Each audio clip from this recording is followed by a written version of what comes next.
Welcome to the All Things Nintendo podcast. I'm Brian Shea, and this is a weekly podcast to discuss all the biggest news and games from the world of Nintendo. We have so much to talk about this week, as last week we did not touch on Kirby and the Forgotten Land's new content. And this week we have one of the most anticipated games in the last several years out in the form of Hollow Knight Silksong. But first, we're going to get some report from on the ground at PAX West, which happened last weekend in Seattle, from one of my favorite podcasters. You can hear him on video game podcast Controller Club and the Star Wars podcast Reckless Rebellion, as well as his work as a senior editor over on thedirect.com. It's Klein Felt. Klein, how are you doing? I'm doing good. Happy Silksong week, Brian. We finally did it. We're here. The summoning circles finally came through. We got Silksong. Came out this week. We will talk a little bit about early impressions on the tail end of this episode. But Klein, you were recently at PAX West, repping Controller Club, which, again, a great video game podcast. I've guested on it a couple of times. Always a great conversation to be had over there.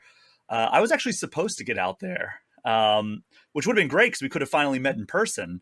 But listeners to this podcast will know that I actually, when I went to Tokyo at the tail end of July, I guess that was, wow, it's been a full month. I had a blood clot in my leg that caused me to cancel several trips. I was supposed to go out to LA for something. I was supposed to go to PAX West. Unable to happen. But however, I was able to live vicariously through your Instagram story, Klein. Was this your first PAX? This was my first PAX. It was my first ever gaming convention. I've done the movie and TV convention thing through my work at the Direct and Reckless Rebellion, but I have never done a gaming convention. So going to PAX had always kind of been a little dream of mine. As a fan of video game podcasting, video game journalism, really since 2010, PAX has always been a name that I've heard, and I've heard all these amazing stories and all the walking up to a booth and seeing this 1-2 person team standing there and playing their indie game and walking away and being like, oh my gosh, that's one of the best games I've played. And I had a couple experiences like that, and it was a really special weekend. I'm glad that we got to do it. As me, my 2 Controller Club co-hosts, one Tom Drew, who's actually sitting in my living room right now working away. He is over here from London, England, and Lauren Rouse, who is based in Vancouver. We all kind of hopped in my Mazda 3, drove down there, and yeah, it was an exhausting weekend, but one to remember for sure.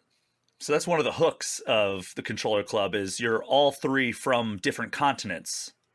So Lauren she lives in Vancouver now, but she's Australian, correct? Yeah, she's Australian. And then, we have Tom in London, England. It is a scheduling nightmare, but we make it work. We make it work. Now that Lauren is in North America, there's a little more time to make it happen. But when she was on the other side of the globe, there was about a 90-minute window every week where all of our schedules lined up and we could record a podcast. But you know what? The things you do for the people you love. Exactly. And Team Cherry's Australian as well. The Hollow Knight Team Cherry devs. is Australian, yes. Yeah, so she must be brimming with pride as an Australian expat. She is. And we got a chance to play Silksong before it came out at PAX West. They had a couple of Switches. They had 4 Switches there playing it on the first day, an incredible lineup. And they changed things around a little bit for the second, third, and fourth day with 8 Switches and had a bit of a lottery system going on to even get to play Silksong. But we got to play it, and Lauren is not a Hollow Knight person, has never played Hollow Knight, but has been interested in Hollow Knight simply because there is that Australian connection, and getting to play Silksong, I think, really won her over. And she's like, okay, now I have to play this game. Now I have to see what all the talk is about. Well, good thing those games are so short and so easy to get through because... Exactly. Not dense at all. Yeah. So what was your main takeaway from the convention as this being your first gaming expo?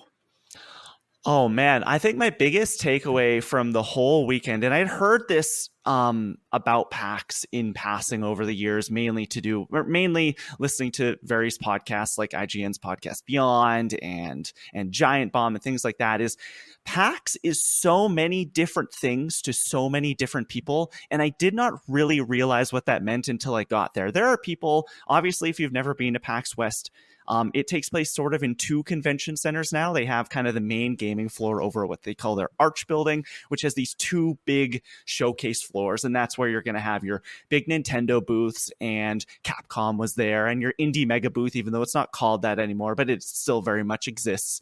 And then you have the Summit building, which is actually about a 10-minute walk away. It's a block and a half over.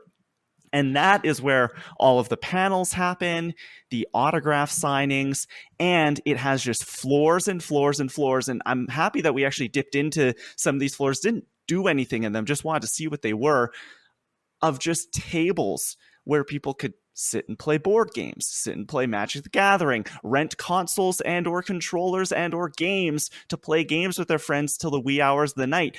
And it kind of took me back seeing all of that, because there are some people who go to PAX who will never touch the main gaming floor, which is where we spent 90% of our time. They were there to see the friends that they never get to see other than on PAX weekend, and play their favorite card games, sit down and play some Street Fighter at the console, at the free play console area, or head on over to the free play arcade they had set up and play Dance Dance Revolution or something. And I thought that was really cool. Like, it was this very big PAX community. Like, once you go, you do very much feel like you are part of a family of people, but everyone seems to be there for a completely different reason, yet you all feel connected by the like name PAX, which I think is very cool, and not something I was 100% really expecting how much it would hit me when I got there. So my first ever gaming, like major gaming event, like I went to tiny little things here and there, but my first ever major one was PAX East 2011. And I've been going to those ever since. And, you as you go to these, you run into the same people. So it does really have, as you indicated, that family reunion vibe. And much like family reunions, yes, people go to those for all kinds of different reasons. Like, do you go to your family reunion to like catch up with people? Do you like the food that they get? Do you enjoy taking home the first prize in egg toss or horseshoes or whatever game you play? Like, that's all like perfect analogies for what a lot of these events are. Like, I would say like E3 was that way to an extent before it went extinct. Summer Game Fest has some of those vibes. I love going to the Game Awards every year for that same reason. But I think PAX is probably the most versatile and most laid back out of all of those, because it is kind of like that acknowledgement that, yeah, like this is a big media event. It's where like podcasters and streamers and content creators and press all come together to get their hands on like upcoming games and discover new indies.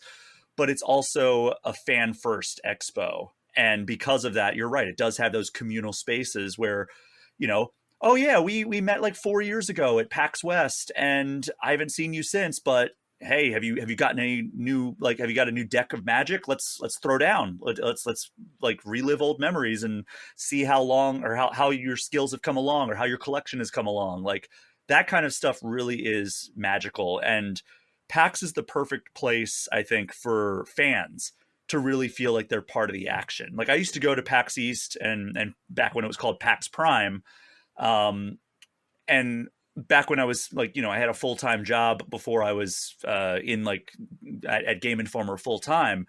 And it was like, I always would go there and be like, wow, this is incredible. This is such a rush. And then I would leave and go back to like my soul-sucking corporate job that I had back in like, 2011, 2012, 2013. And I always felt like I was, because, there's a lot of cosplayers at PAX East and PAX West. I would always feel like I was one of the cosplayers because I was cosplaying as like a games journalist going to this. And then it's like, oh, back to the real world. And it's always such like a welcoming environment. And like, it has a different tone and different tempo as something like that is like an industry facing event, like an E3 or Summer Game Fest or something like that. So I'm really glad you got a chance to experience it, because for me, it always rejuvenates me. It really like refills my cup after I am like, working all these hours to like get these issues out the door, or like trying to get through a review game. And then I go to these events kind of tired, and like seeing the enthusiasm and the passion behind the industry and the fans of the industry, it really kind of like gives me that boost as well. It's like a contagious energizing that happens when you go there. Oh, it totally is. I mean, sitting in this industry, sitting really, I mean, anywhere in the world right now, it can feel like at all times the sky is falling, everything's on fire, people are getting laid off, things are more expensive than they ever have been. And then you walk into a place like this, and it's hard not to be consumed by the joy of a lot of these people that aren't maybe as plugged into the industry as we are and aren't living it each and every day professionally or personally. And leaving, I was more tired than I ever have been. It was long days at the convention center, parties or networking events at night, go back to the hotel, edit videos, export audio, get things up on socials, go to bed and do it all again. Yet I was like, man, I feel more full. I feel more rejuvenated than I ever have been. This is why we do it. This is like walking up to a table of a 2 or 3 person game and playing their tiny indie game and being blown away by it and getting to talk to those people, like, and hearing the passion in their voice. It's like, okay, maybe we are going to be okay. Like maybe this is going to work out, and hearing the passion of the people on the show floor. I think one of the great things about PAX is whether it's you, Brian Shea, or editor-in-chief from X website, or fan dressed up as Mario walking around on the show floor, you all have one thing in common, and that's you're all there for the love of games of some sort, whether it's tabletop video games. And you feel like at any moment, if you're in line, if you're just walking the show floor, getting a hot dog out in front of the convention center, you can turn around and ask anyone, what's the best thing you played this weekend? And they're gonna have an answer. Like it feels like you have that common question no matter what, and everybody's kind of on this same level, which I think is really cool and something you don't really see a lot of, because you mentioned things like E3 and Game Awards, and there was a public aspect to E3 near the end of it, but that was much more an industry event for a long time. Whereas PAX is like, there are industry people there doing industry stuff and making deals, but a lot of the people attending are like, it is a fan first event, and it is for the people who love this and the reason that developers are doing this. Absolutely. And I can't wait to hear about the favorite things that you played at PAX West. But before we jump into that, just want to give everybody a reminder, you are listening to the All Things Nintendo podcast. This show comes to your podcast feeds completely free, but if you'd like to support me and allow me to keep on making these episodes, you can join the Patreon for as little as $3 a month. That gets you access to the community Discord, which gets you priority access to Q&A episodes. There are also $5 and $10 tiers that get you access to early and ad-free episodes, plus shout-outs at the end of every show. Just go to patreon.com and search All Things Nintendo. It would really help me to continue to do this show. All right, Klein, let's talk PAX West games. You sent me a list of a few games that you saw. They range from everything from Nintendo developed games, like AAA titles, to you want to talk some indie games, to some third party titles that came out a couple years ago that are coming to Switch 2. Where do you want to start here? I think we should start kind of with the meat and potatoes, the big main course, and that was, at least in terms of this podcast, the big Nintendo games that were being shown off there. Pokémon Legends ZA, as well as Kirby Air Riders, were on the show floor. You needed a Warp Pass reservation to see the games. We didn't have a ton of trouble getting those, but from what I could tell from some of the people walking around the show floor, they were maybe a little harder to come by. And I think we should definitely start there, because when it comes to PAX, at least right now, I do think that from as far as I can tell, everyone's saying it is on the up and up after the kind of thinner period around the pandemic. Nintendo really is the only first party studio publisher console maker there. There is Capcom was there, Bandai Namco was there, but Nintendo is really the only console manufacturer that is going to PAX anymore. Yeah, I'm surprised Microsoft doesn't, though, because I know they're right there.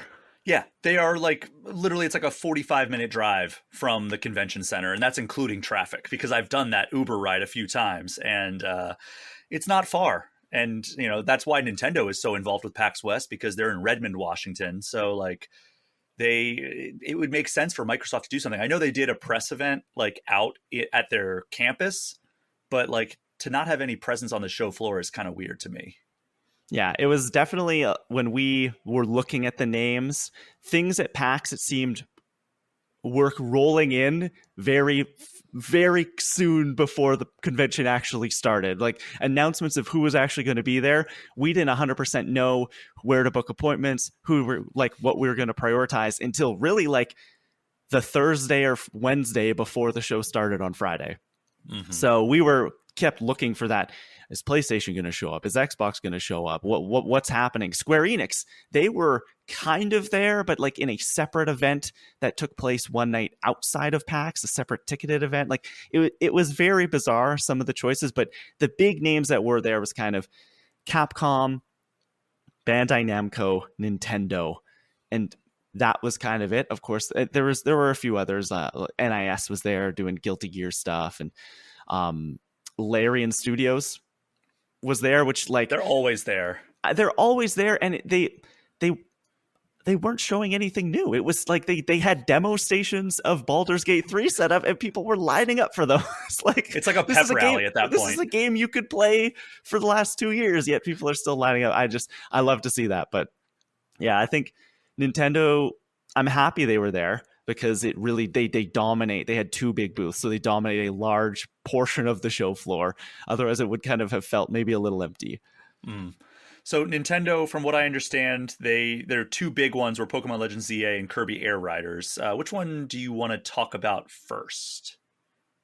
Ooh, I don't know. Do you want the good news from me first or the bad news? I don't. Let's start on a positive note. Normally I'm like bad news first because then the good news will wipe away the taste of the bad news. But I like to be positive on this show when possible. Sure. So let's kick things off on a positive note. Sure. And when I say bad news, it is not bad news. Like put away your pitchforks and torches. They were just like the other game did not hit me quite as hard as I thought it would. Heading into PAX with these 2 specific Nintendo games, Pokémon Legends ZA and Kirby Air Riders, one of them I wasn't even going to book an appointment for. I was like, I want to see Kirby Air Riders. Lauren and Tom, if you guys want to go take Pokemon, I will happily go and see Kirby. I'm glad I also got to see Pokemon because it was probably my biggest surprise of the show. I was I can't think of a word other than floored by this game. I have, if you've listened to the podcast, if you watched any of our live reactions specifically to any of the Nintendo Directs that this game has been showcased at, I've been talking a lot of smack about Pokemon Legends ZA. I think that it hasn't shown well at all. I think the world looks quite drab. I think the trailers themselves, I'm looking at them going, is this on a Switch too? Because the performance does not look fantastic. I didn't play Legends Arceus, so I'm a traditional Pokemon player. I have roots dating all the way back to Gen 1. So I was a little hesitant to even give the action RPG kind of Pokemon thing a try. And playing it, I was like, man, this game runs incredibly well. It was a smooth 60 frames per second on Switch 2. I did not see a dropped frame.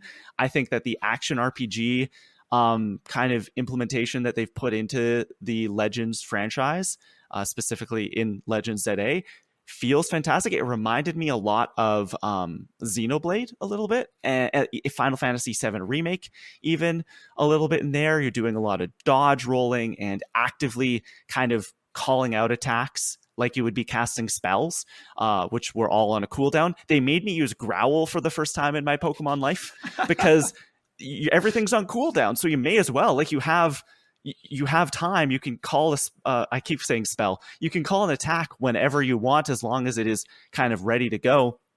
And so I was just like completely floored by it.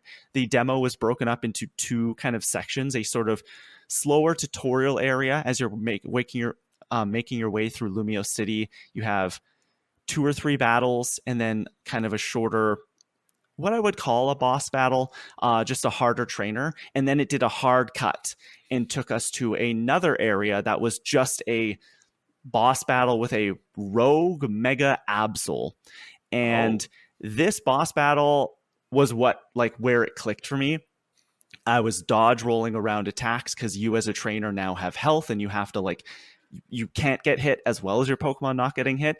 And for the first time in my life, when I finished the battle, I felt like a supreme sense of joy, which I'd never really felt in a Pokemon game. Like, usually when you finish a battle, it ends, you get the XP, you move on. It felt like I had beaten a Dark Souls boss. I was like, I did it. I can't believe I did it. It felt like the odds were stacked against me, and I did it. And now Pokemon Legends ZA is, I think, one of my most anticipated games of the year. I was floored by the turnaround I made on this game. It kind of came out of it. I was separate from my co-host Tom and Lauren, and came out of it and was like, guys, I'm in. Like I'm here with you now. I'm here on the corner. So I think if you're looking forward to Legends ZA, you should be very excited. Also, worth noting for the listening audience that Klein is Canadian, hence the use of Z instead of the American use of Z. Somebody called us out on that on socials on our reaction video too. all of us Commonwealth dwellers. Hey, no, there's no wrong way to do this. It's not YYZ, it's YYZ. Exactly. There we go. Russia's also Canadian, so you gotta default to their lexicon. So that gives me extreme confidence in this game. Legends Arceus, I've said this several times on the show, but like that's my favorite Pokemon game of the last 15 years. And I was so excited when they announced there was a new Legends game, because I was like, all right, cool. Maybe they learned some of the lessons that they needed to learn from Arceus. They can take it into this new game called ZA or ZA or whatever, however you want to pronounce it. Z2A, I've also heard some people say. No thanks. Or ZA. ZA, I've heard that, yes. And then I saw the trailer and I was kind of with you, where I'm like, it's not out in like the wild, it's in a city. And how are they going to capture that feeling of exploration and wonder that Arceus was so good at? And the more I've seen, the more I've been like, okay, like the battle style seems pretty cool. And like these boss battles against the rogue mega evolved Pokemon seem pretty cool. But like, I'm still not like feeling it in the way that like I feel like I should be for like a successor to my favorite game in one of my favorite franchises of the last 15 years. And then I've started hearing these like reactions. Like I think the first hands-on was at the Pokemon World Championships a few weeks ago, and people came out of that on fire about this game. And then I've heard several people from PAX say, yeah, this game is playing really great. It's looking really great. Loving like the boss battles. And then to have you, Klein, somebody whose opinion I trust very much, come on this show and say, yeah, this is probably my favorite game that I played at PAX West, or one of my favorite games I played at PAX West. And it's suddenly went from a game that I didn't really care about to one of my most anticipated games for the rest of 2025, which has some pretty heavy hitters. That speaks volumes to me, and that makes me even more excited for Pokemon Legends ZA. Yeah, and it's only a few months away. It's coming in late October. I think October 26th, I think is the date. And yeah, it was just, I don't know, like I'm almost speechless thinking about it, because I was just so taken aback by how much I enjoyed it. I don't think it was the best thing I played the weekend, but it was certainly the most surprising, where I did a complete turnaround. Like playing Hades 2 on the Switch 2, which is something I did, I knew I was going to just like absolutely adore, but this came out of nowhere for me. Oddly enough, I had a similar experience with a Pokemon game back when PAX West was called PAX Prime. You know, I got into Pokemon 1998 when it first came out, got Pokemon Blue and a Game Boy Color for Christmas. I was obsessed with the anime. I was collecting all those early Pokemon cards that I shouldn't have sold for like $5 a pop, because now they're worth like hundreds or thousands of dollars. But I fell off after that. And I was just like, you know what? Not for me anymore. I went to PAX Prime. This is like 2012, 2013. Whenever Pokemon X and Y came out, and it was a couple months before X and Y came out, and I played the demo on one of the demo 3DSs that Nintendo had, and I was like, I think this is the Pokemon that I'm going to try to get back into. And sure enough, the demo sold me on it, and I played it when it came out, and I was like, yep, I'm fully back in on Pokemon. So it's kind of like, you know, an interesting pattern there of like Pokemon shows well at PAX and it gets somebody fully in, like ready to commit back to this franchise. So I'm glad to see that, like, you know, more than 10 years later, that cycle is happening for you as well. Yeah, it was a lot of fun. I really did enjoy playing Legends ZA. It was, thanks for Nintendo for bringing it, because otherwise I probably wouldn't have, this game would have passed me by this fall. Well, now you have a new date to circle on your calendar. And I'm going to, take a highlighter to that date now that you're telling me that it is as good as I could have hoped. It sounds like, at least from the demo that you played. And how long was that demo? Each demo at the Nintendo booth was about 20 minutes. Okay, so it's probably hard to get a full sense of like how the For game's sure. going to be. Like, I mean, that's like you talking about Baldur's Gate 3, people playing that game. Not only is that game been out for multiple years now, that's also a hard game to just play in a bite-sized chunk of time. I mean, if you want to, I mean, that's cool, but like you could also have, if you wanted to spend a day at PAX West lining up to play a game that's been out for two years, I mean, you could probably spend that money on a copy of the game instead, but I'm not judging. Let's get to the less great news from the Nintendo booth. We're not going to call it bad news because you don't seem like you're like, it's terrible, I hate this. But you had hinted that maybe Kirby Air Riders did not resonate with you in the way that you were hoping. Yeah, I was really looking forward to Kirby Air Riders. I don't have a ton of history with the original game. I had a GameCube. I definitely played Kirby Air Riders. I think it was this is going to date me. It was a Blockbuster rental for me a few times, but I never owned it. And I'm just going to start this off and say I did not hate Kirby Air Riders. I don't even dislike Kirby Air Riders. I enjoyed my time with it. I just didn't enjoy it to quite the extent that I thought I would. And I think ultimately that is on me. The demo itself, we played about 10 minutes of tutorial, and then they set us off in the city trial mode where you are racing around this kind of open world, gathering stats with a bunch of other players. There's events happening, like a giant boss can come down, a UFO, various storms, a pillar you can smash to get kind of stat bonuses. And at the end of the time, there is a mini game that you've used all the stats you've kind of accumulated, and you vote on a mini game to do, whether it's just like a drag race or a battle arena or this kind of almost GTA Online-esque was the closest thing I could think of, like flinging your car at a scored wall minigame where you're trying to like basically play darts with cars. And I think for me, the biggest thing coming out of Kirby Air Riders was I think the game, there is fun to be had. I just don't know if I can get my Mario Kart lizard brain around the controls, or at least in such a short period of time, to find that fun. Running around the city trial, it felt like a lot of chaos, even more than Mario Kart. I didn't really know what I was doing. If you don't know Kirby Air Riders, it's like you don't really have a gas button like you do in Mario Kart. You're not holding forward to go forward. The star, the vehicle for which Kirby, Waddle Dee, Meta Knight are riding upon will always move forward, and then you are pressing B to essentially go into this kind of braked state where you are building up boost and then letting go to shoot and drift around corners. And when we were doing the tutorial, which was on a traditional racetrack, I was picking that up quite easily, where I'm like, okay, here comes a corner. I'm going to come in. I'm going to hold B. I'm going to gather the boost. I'm going to let go as I exit the corner. That makes sense to me. But then when we opened up right into this kind of open world, I was then like, whoa, I almost forgot everything that they had just taught me.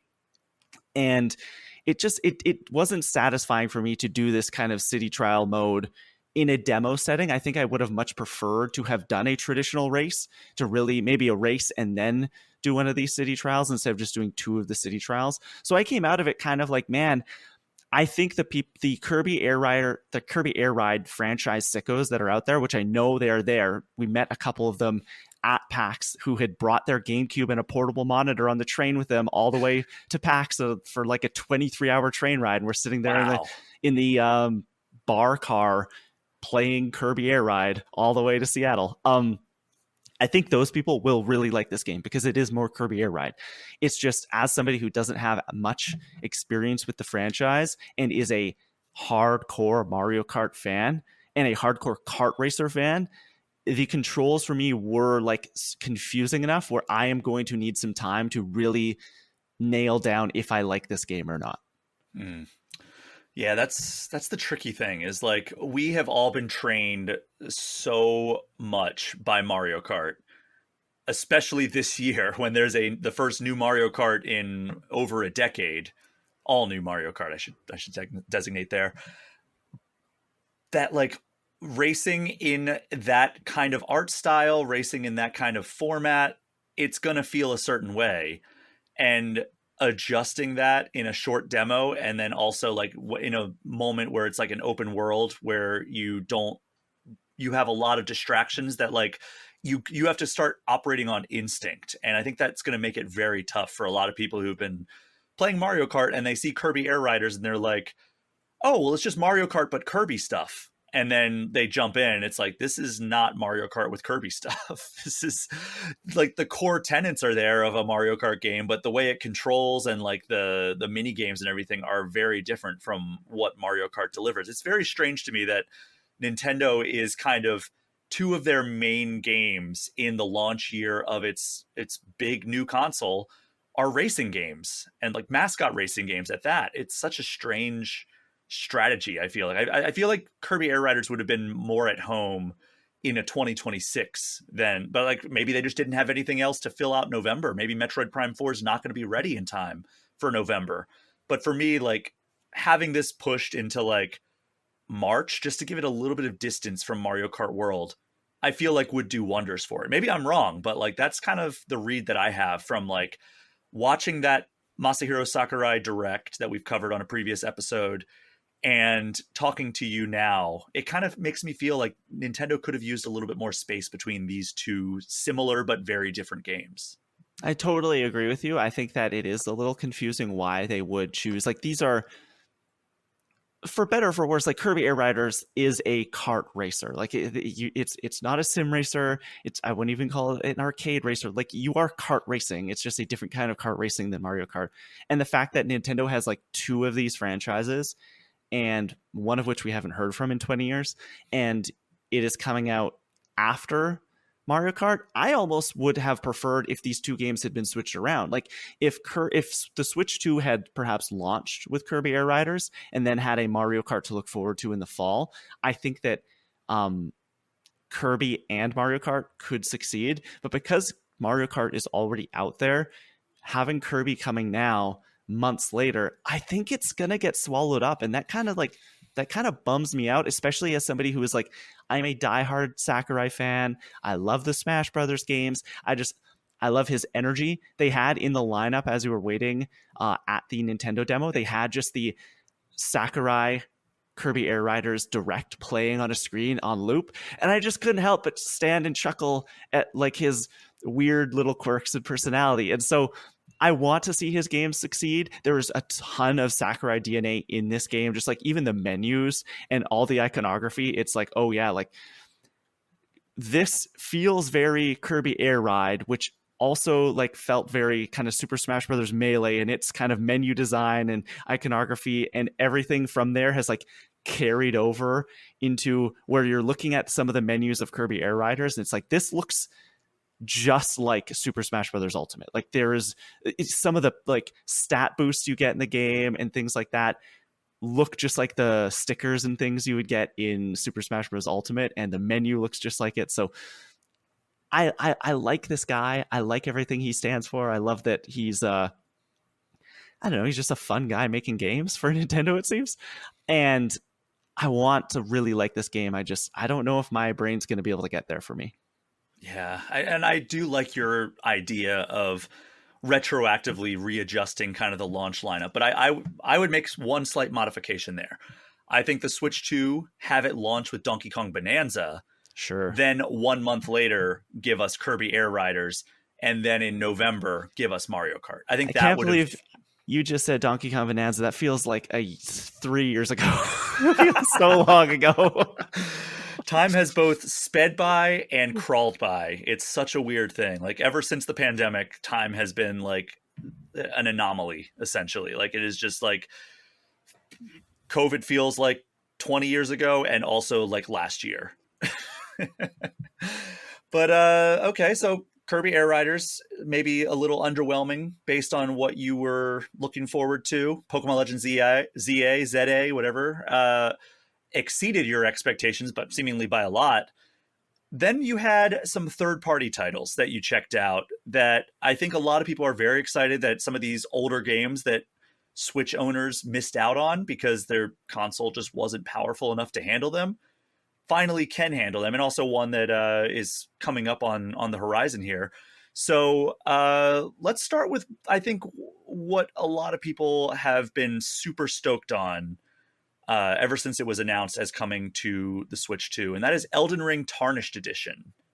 So talk me through what you saw and how it ran on the Switch 2.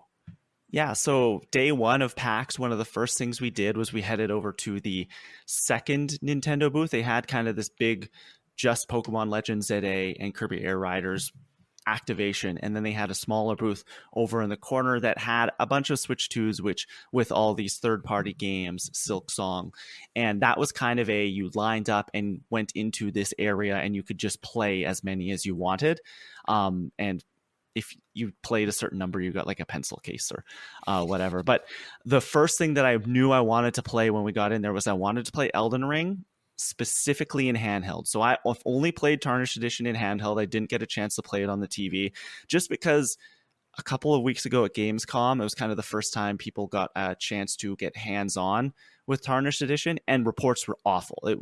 They were saying it not running well at all, lots of pop-in, frame rate issues. And so I wanted to give it a try. The first thing I asked the Nintendo rep when I was there was, do we know if this is the same build from Gamescom? They said it was a different build, that it had been improved upon.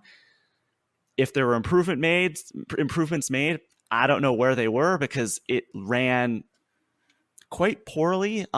We kind of started in the opening area of Elden Ring. If you haven't played Elden Ring, there's a short little tutorial, and then you kind of go out into the open world. And I just ran right out into the open world to really what I wanted to do was to get to a boss. I wanted to play a boss as quickly as I could just to see what it does. And in the open world, it is aiming for 30 frames per second. Is it getting there? It doesn't feel like it. I did notice a significant amount of input lag between like my attacks. It did not feel as responsive as I remember it feeling on the PS4 or PS5. And so that was a little concerning to me. And then I got to the boss area. I ran up to I'm trying to remember the name of the area. I ran directly out of the tutorial, kind of up to that first boss area as you kind of climb up the castle and go past the giants, and walked into the boss area, and I could count the frames as things were happening. No. It was not good. The sentiment I had coming out of it was, the big selling point of this game has been we got Elden Ring on Switch. And I've kind of been like, yeah, but like at what cost? Like it kind of feels like Elden Ring is like the luggage in the suitcase that is the Switch 2. And they literally were like jamming the last pair of socks and jacket in and standing on top of it and latching the two things and locking it and going, okay, it's done. Like hands off. Like it got in there, but will it like maintain its structural integrity? Who knows? So I think there are better ways to play Elden Ring. I am kind of disappointed that I got this result from playing on a Switch 2 because this was supposed to be the solution. Like the Switch 1 for years and years and years, we kept complaining, man, every third-party game I play on this runs terribly, runs awful. If they come, I want to play things like Elden Ring. We'll talk about in a second. I want to play Final Fantasy VII Rebirth, and to have the first experience that I have playing one of these third-party games be Elden Ring, I was just kind of deflated. I'm like, man, I thought the next generation was here. What happened to 120 frames per second? And like, what happened to all of these selling points that Nintendo had on that Switch 2 announcement direct, where I was sitting there during the stream going, oh my gosh, like Nintendo's talking about tech. Like this is crazy. And I am kind of now looking and going, wow, I don't know if we are really in the future that I thought we were. There were some other games I played that ran impeccably, ran so well. I don't know what is up with Elden Ring. It does get me a little worried for Duskbloods, the other FromSoft game coming from them, but they say it's coming this year. I hope that it isn't this year. I hope that they perhaps push it and spend some more time to optimize it. I did see similar reports about people playing docked as well, so it isn't just a handheld thing. But I want to try handheld because, like, if we're going to have issues, that's where they're going to be. But yeah, it's Elden Ring. It bummed me out. It really did. That's upsetting because it's not like some small third-party game. This is a game that a lot of people consider one of the greatest games ever made. And to have it finally coming to a Nintendo platform is a huge deal. And you would think that like Nintendo or Bandai Namco or something would invest a lot in making sure this runs well. And if it doesn't, like, I mean, it's going to live up to its name and being tarnished. Exactly. I've seen that joke going around as well, that this really is the Tarnished edition. Oh, no. That's really upsetting because, yeah, I mean, I like Elden Ring quite a bit. And it would be, I mean, I could get the Steam version because I have a Steam Deck, and I'm sure it runs way better on the Steam Deck than it does the Switch 2. But like having it on the Switch 2 would be so cool. And it's not like it's unheard of to have these like really technically demanding third-party games from, you know, the last console generation or this current console generation appear on the Switch 2 and run well. Like Cyberpunk 2077, great example of a really demanding title that runs extremely well on the Switch 2. And there's a reason that it launched alongside the console. Same thing for Street Fighter 6. Street Fighter 6, it's a fighting game, but there's a lot of like impressive visual effects and audio cues, and it has to have like really tight controls, or else that game falls apart at the seams. Elden Ring similarly needs to have those tight controls. And if it doesn't, it's over for that game. Like, you cannot have any latency, because that is what From Software, especially Souls-like From Software games, are built upon, is you need to have that precise control, and you need to be able to pull off what you want to pull off. Otherwise, like, it's not a From Software game. Exactly. I think that I won't do a deep dive on it, but another game I played where I had similar issues on the Switch 2 was I got to play Borderlands 4 docked. And that was another big third-party game that when it was announced, it's exciting. Oh my gosh, we're getting a Borderlands game on Switch. That's cool. Like, I remember back in the day, another game that didn't run super well when it finally came, but I played Borderlands 2 primarily on my Vita when it came to that back over a decade ago. And so that, to me, Borderlands 4 ran about 30 frames per second. It's aiming for 30s from what I've heard. And again, fairly hitchy, goes up and down. It's playable. I just think there are better ways to play it. But it's just like, why are we doing this? Like, why we can have these optimized third-party games on the Switch 2. We've proven we can. As you said, Cyberpunk, Street Fighter 6, Final Fantasy 7 Remake I played, and I was shocked at how well it ran. It was a locked 30 frames per second. It felt just like I was playing that first game on my PS4 again. And so you can do it. You can make it happen. It's just a matter of, I don't know if it's dev kits were given out late or who knows. That's the report. Both of these things, I think, need a bit more time, Elden Ring and Borderlands. Whether they're going to give that, I don't know. I mean, Borderlands 4, I'm going to be talking about it later in this episode. But, I mean, that's right around the corner. That's like early October it's coming to Switch 2. So I don't know if Gearbox or 2K would be too keen on delaying it this close. But, yeah, that's unfortunate. I'm really hopeful that they can turn that around, and I hope Bandai Namco makes the right call with Elden Ring if they truly can't get it ready for this year and like in a way that it needs to be. But that said, you're talking about Final Fantasy VII Remake running well. I'm hearing reports, like early reports, were that Star Wars Outlaws did not run well. But now I'm seeing reports to the contrary, that it actually runs extremely well on Switch 2, and that it's like one of the better ways to play Star Wars Outlaws. So like, it is possible. And Final Fantasy VII Remake, I mean, you have played, I'm assuming, Remake and Rebirth on PlayStation. Great games. And I'm hoping that Remake coming to Switch 2 means that Rebirth won't be far behind it. And then whenever we get the third entry in that Remake trilogy, it will come to Switch 2 as well, because it seems like Square Enix is kind of abandoning the, like, we're going to make this huge AAA game for just one platform. Like, they seem to have admitted that that was a failing strategy, where like they just could not get the return on investment if they were going to invest all this money in a PlayStation exclusive like Final Fantasy VII Rebirth. They need to take it wide. And I'm hoping that this is the start of that. I mean, I think that Remake is already on Xbox, right? So that means that like they've already started that process, and Rebirth will follow hopefully, and then we'll get maybe a simultaneous launch or maybe like a timed exclusive, but like we know it's coming to Switch 2 down the road. But it really makes me happy that 7 Remake is running well on Switch 2. Like, was there any like red flag whatsoever with that one? Nothing. I played handheld. We went through that kind of opening first boss area in Remake where you're in the Shinra facility and taking down the big scorpion drone robot. And yeah, they said it was 30 FPS. It ran at 30 FPS. That's how I played the first Final Fantasy VII Remake and Rebirth, because the performance modes on that game were so... They were hit or miss is what I'll say. They made things maybe look a little too blurry.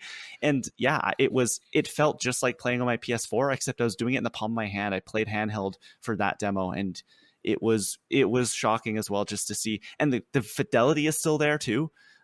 Sure, there are a few little things, but during the cutscenes, Cloud, Barrett, everyone looks fantastic. And so, as we said before, like, it can be done. We can optimize these games for the Nintendo Switch 2. It's just a matter of making it happen, giving these people enough time, I think.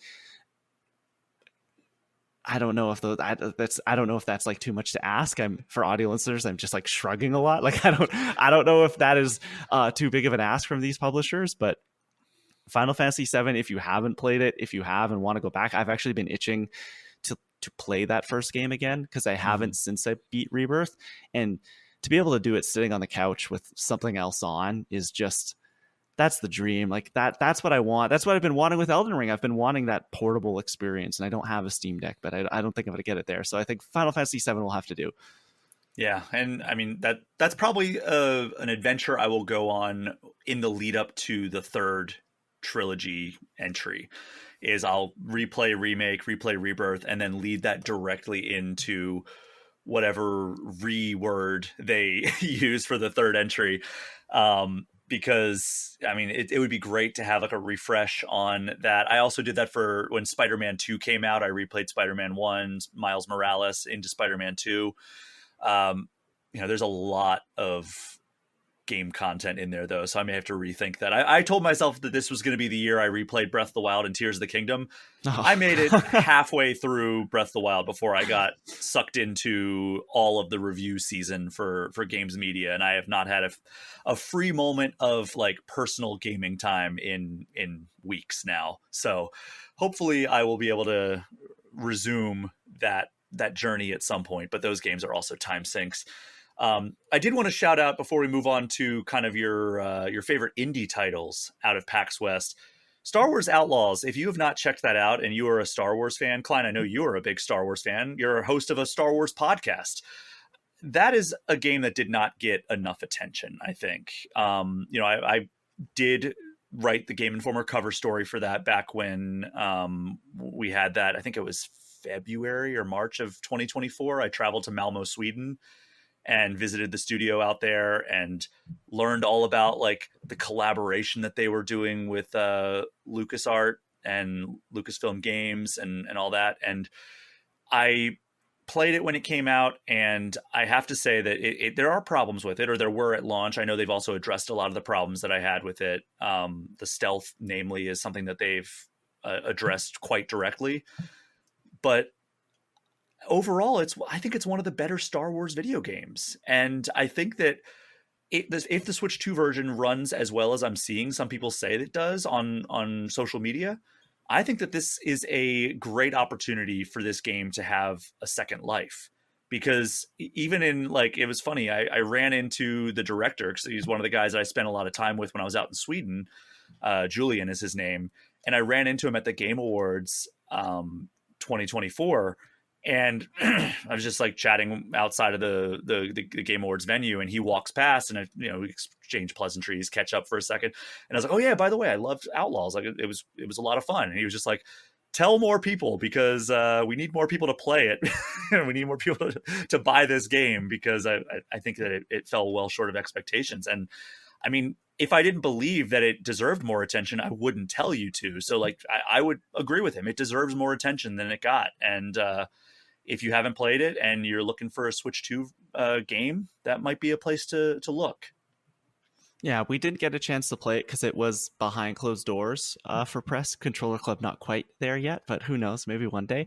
I was a little down on Star Wars Outlaws when it released last year. We did a big deep dive review. We kind of devoted last September on the podcast to playing that game.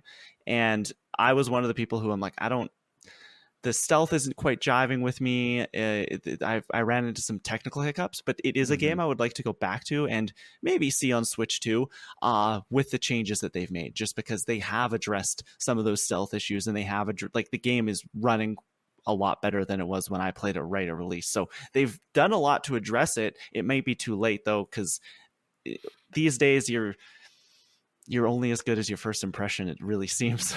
There's too many games, people move on.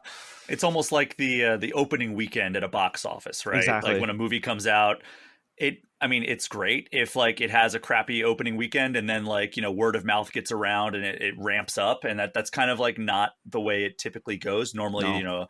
like but it can happen. It can. Right, it can. Things can come out of nowhere. I mean, we just saw it on the movie topic. We just saw it this summer with K-pop Demon Hunters. Like that was a Netflix movie that no one,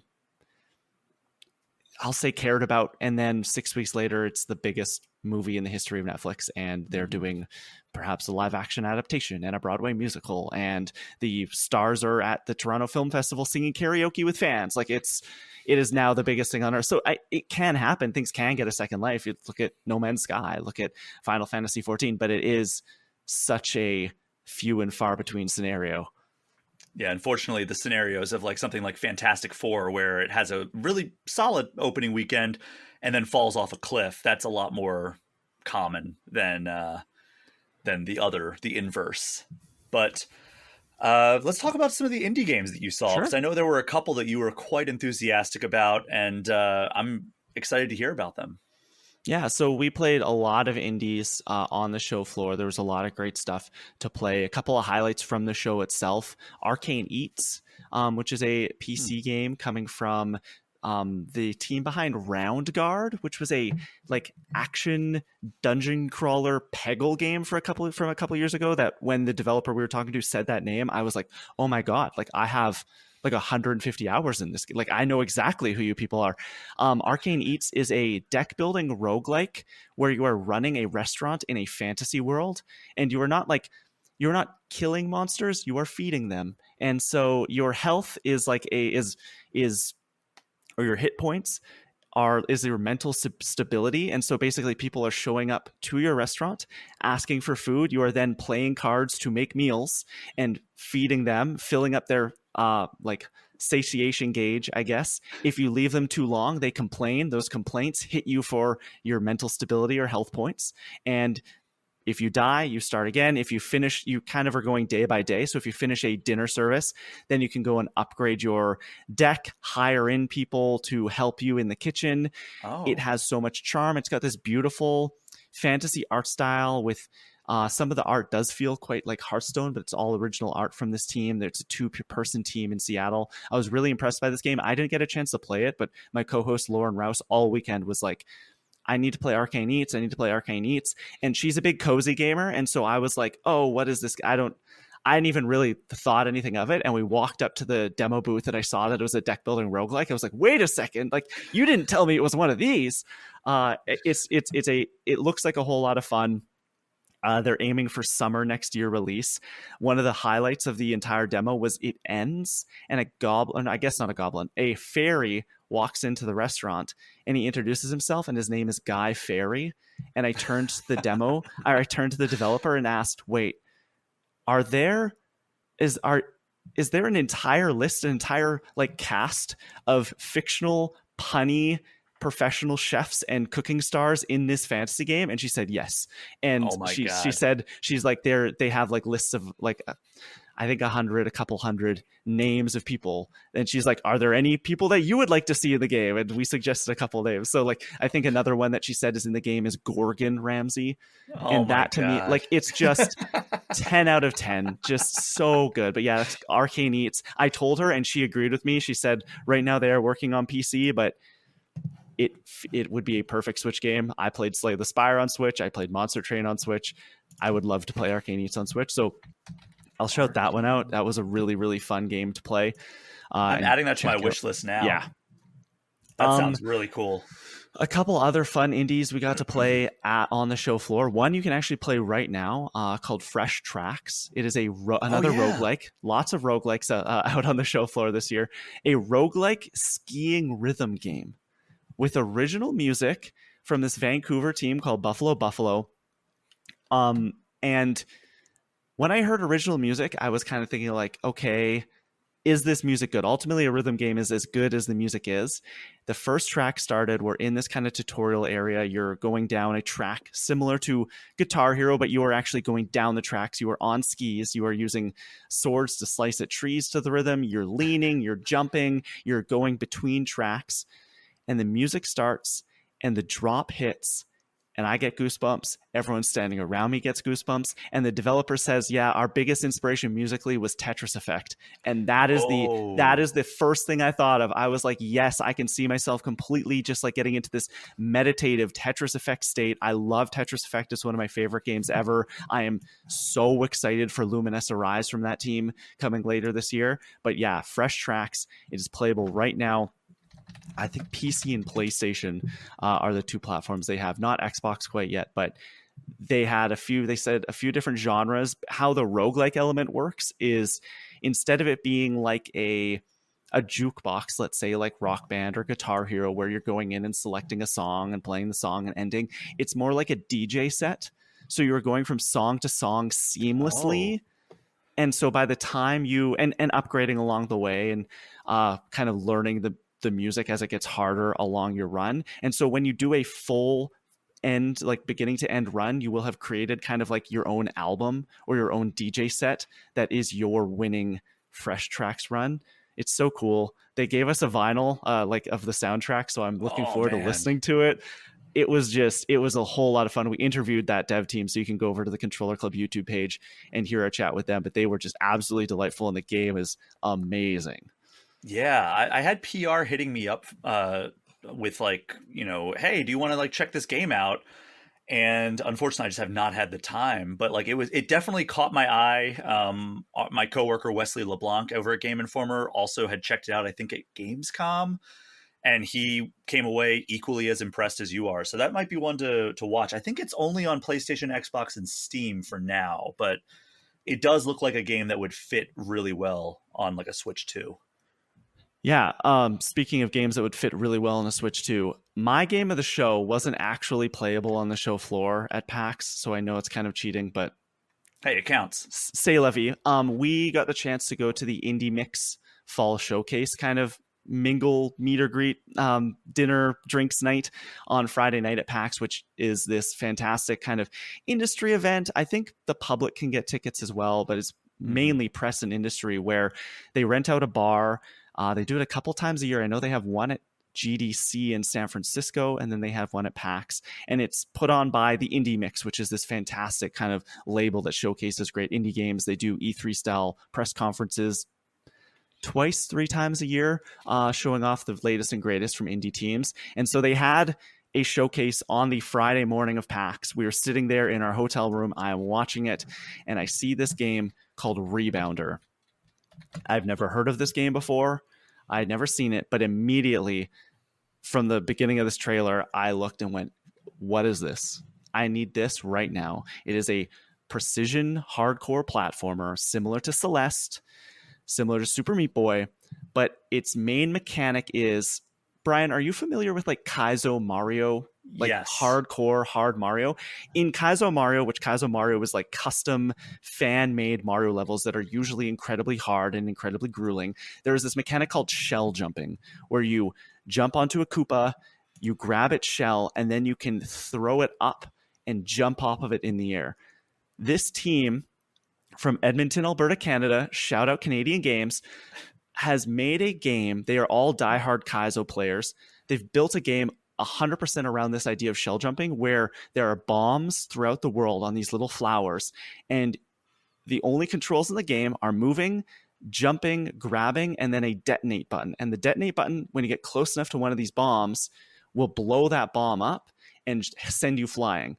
And so this platforming genius, I'll call it, they what am I trying to say? They basically, you are going from level to level and using these bombs to get from screen to screen in a similar way that you would do in a Celeste, where if you die, you're only going back as far as the screen, but you are grabbing the bombs, throwing them up in the air, blowing up another bomb to get up to the bomb you just threw, then detonating that bomb to get up over a ledge, throwing them diagonally to bounce them off the ground.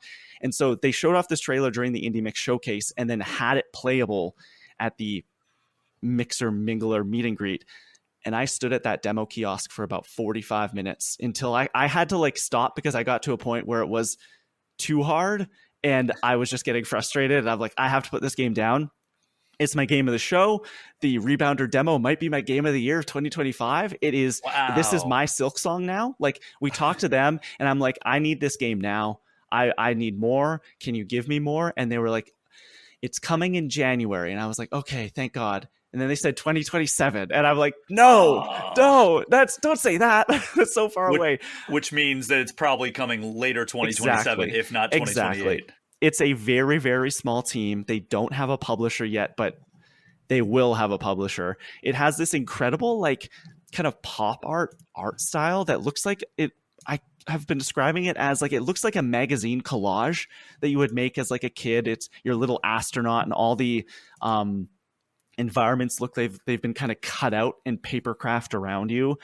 It's so good.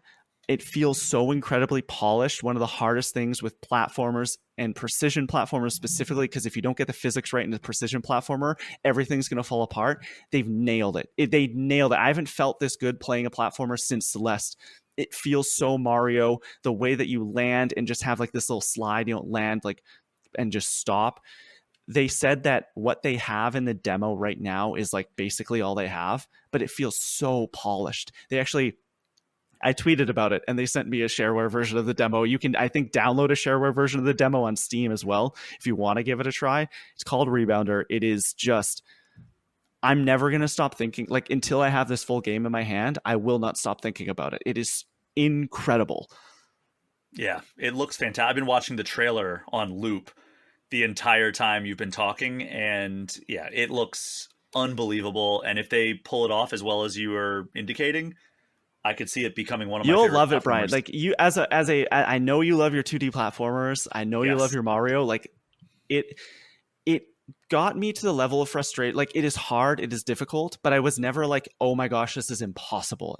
I was mad at myself because I could not, like, I knew what I had to do. I just like couldn't do it, and have actually, since I've been playing the demo at home, have gotten past the point that I had met at the Indie Mix. But it's just like, it's that perfect level of, this is difficult, but does not feel impossible. And yeah, one of my favorite moments of the whole weekend was I was standing there playing this game, and this other development team who I was actually had an appointment to play their game the next day. Their game's called Tethergeist, which is another awesome precision platformer. And they came over, and I kind of heard these people whispering over my shoulder, and I look over and I was like talking to them like, oh, are you guys attendees? Like, no, we actually have a game we're showcasing down the hall, another PlayStation or another precision platformer. And we're just like blown away at what is happening on screen right now. That's awesome. they were like, how'd they do this and how would they do that? And I think that is such a cool thing that you're only going to get in a setting like this. But you know, a game is special when you have these other people who are also putting everything they have into making their indie game dream come true, standing around going, oh my gosh, what is this thing? I talked to a few other press people at the event, and everybody in the room was like, have you played Rebounder yet? Have you played Rebounder yet? It's just the fact that they don't have a publisher. I told them when I left, I'm like, you won't have to worry about that. Like, you're going to get this in front of someone. You're going to get this in front of Devolver, Felt Perfect, or somebody like that, and everything will be taken care of. This does look like a Devolver game for sure, so I could see that happening. But yeah, thank you so much for sharing, because like I added 2 games to my wish list, and I'm going to be probably downloading fresh tracks later today. So appreciate that. I mean, that's kind of the selfish angle of asking people to Well, share like that's their what favorite indie PAX is all games. about. That's what Yeah. PAX is all about, is getting to see these games that you had were not on your radar at all and walking away with like 2 or 3 games that, okay, I have to add that to my wish list. I have to. There was a game that I don't know if it'll ultimately be for me, but I saw and was like, I'm adding you to my wish list because you were so weird. It's called Blocks Are for Babies. And the only way I can describe it is, what if Tetris was Tetris, and then to clear blocks, you went into the like kind of mess of blocks you've made, and it became a 2D or a 3D Doom game, and you were blowing up the blocks on the map like in 3D. It was absolutely bizarre to look at, but they had a lineup kind of all around their booth all weekend long. Yeah, it does look like Blocks for Babies has a demo if you want to check that out on Yes. Steam. So, all right. Well, thank you so much for sharing all of your incredible impressions from PAX West. I'm so bummed I could not make it. I would have loved to have checked out some of those games.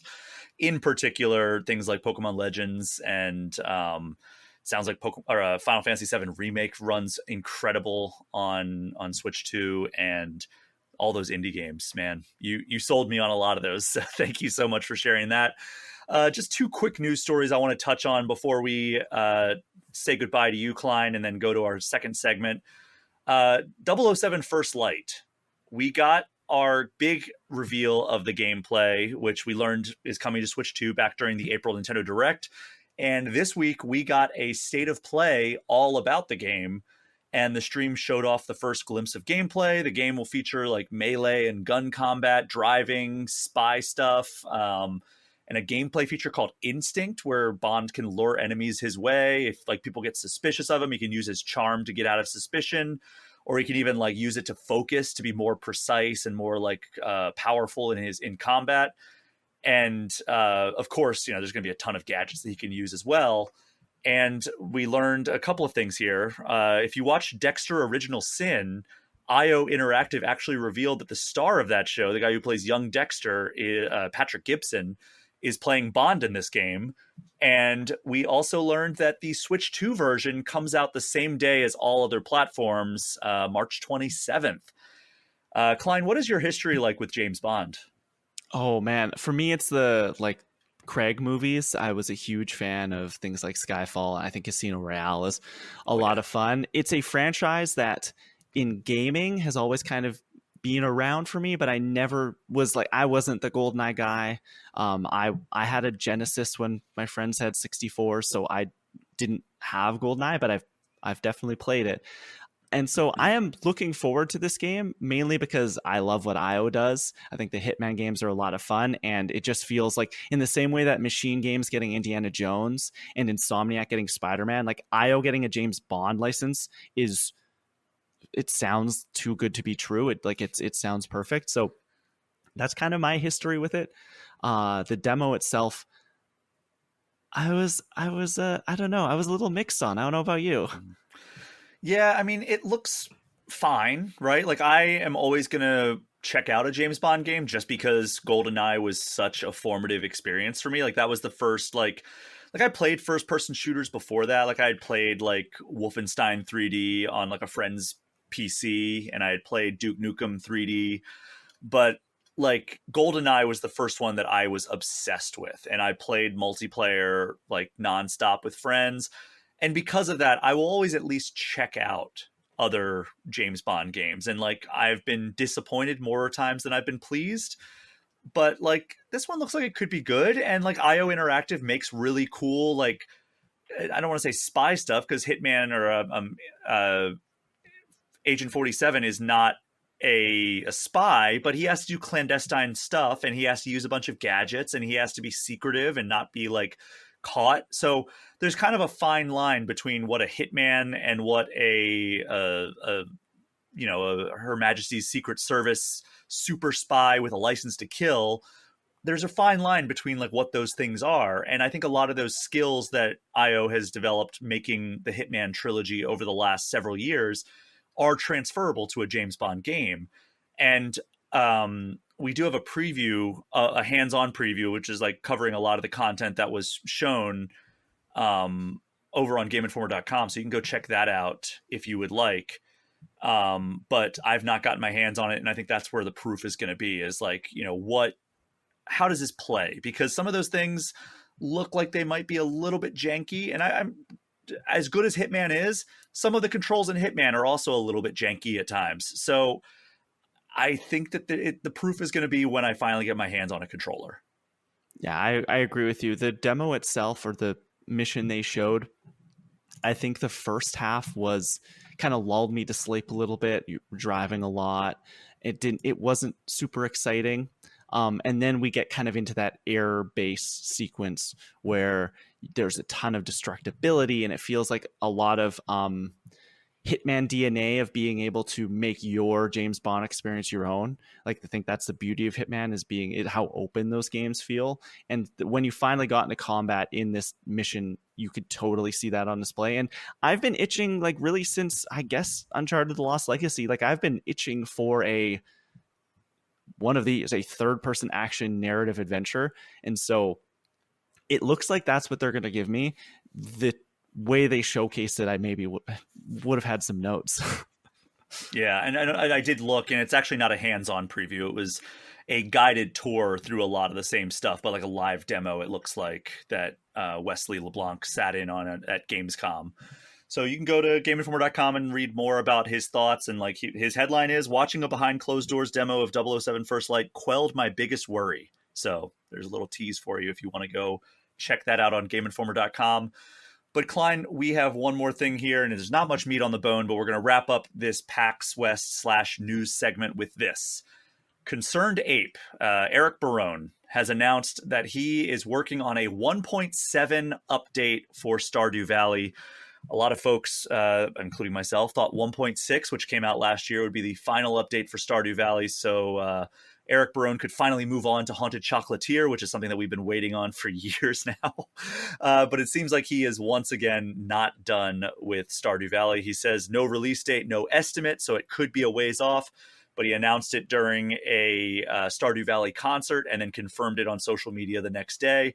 But hey, something fans can look forward to. I have never been a giant Stardew Valley fan. I respect it for what it is, but are you a big fan of this game? There was a time in my life where I was. I had it on Switch when I was living on my own in a small mountain town with a whole lot of time. And so there were many days where I would tend the farm. I think that the story of Stardew, not the actual in-game story, but the story of that game being made, to me, is almost more interesting than the game itself. And I mean, Eric Barone doing this, it doesn't sound like all that out of character for him. If you know how that game was made, the game was never done, and he kind of just had to put it out at some point. So I think we're going to be waiting for Haunted Chocolatier, especially now that he seems to have all the money he could ever want. So I think we'll be waiting for that game for quite a while, but it'll be worth it. It'll be worth it, I'm sure. Yeah, I'm looking forward to it, and hopefully we get more details soon. But yeah, like I said, not much meat on the bone there, but something that fans can start getting excited for. But Klein, thank you so much for taking the time out of your busy schedule to talk about your experience at PAX West. Where can people find you online? You can keep up with me everywhere. I'm at the Klein Felt, TheKleinFelt, trying not to be on Twitter. So look me up on Blue Sky, look me up on Instagram. Also, as you mentioned off the top, I host a video game podcast, Controller Club, on YouTube and podcast services around the globe. You can find us everywhere. Look for the little purple icon, little drawings of us done by one of our wonderful co-hosts, Tom Drew, as well as a Star Wars podcast each and every week with a couple of my friends, Reckless Rebellion. Thank you so much again, Klein. Always a pleasure talking to you. We're going to take a quick break here, and when we get back, I'll be joined by Kyle Hilliard to get his thoughts on the new Kirby and the Forgotten Land expansion, as well as Hollow Knight Silksong and Cronos: The New Dawn. We will be right back.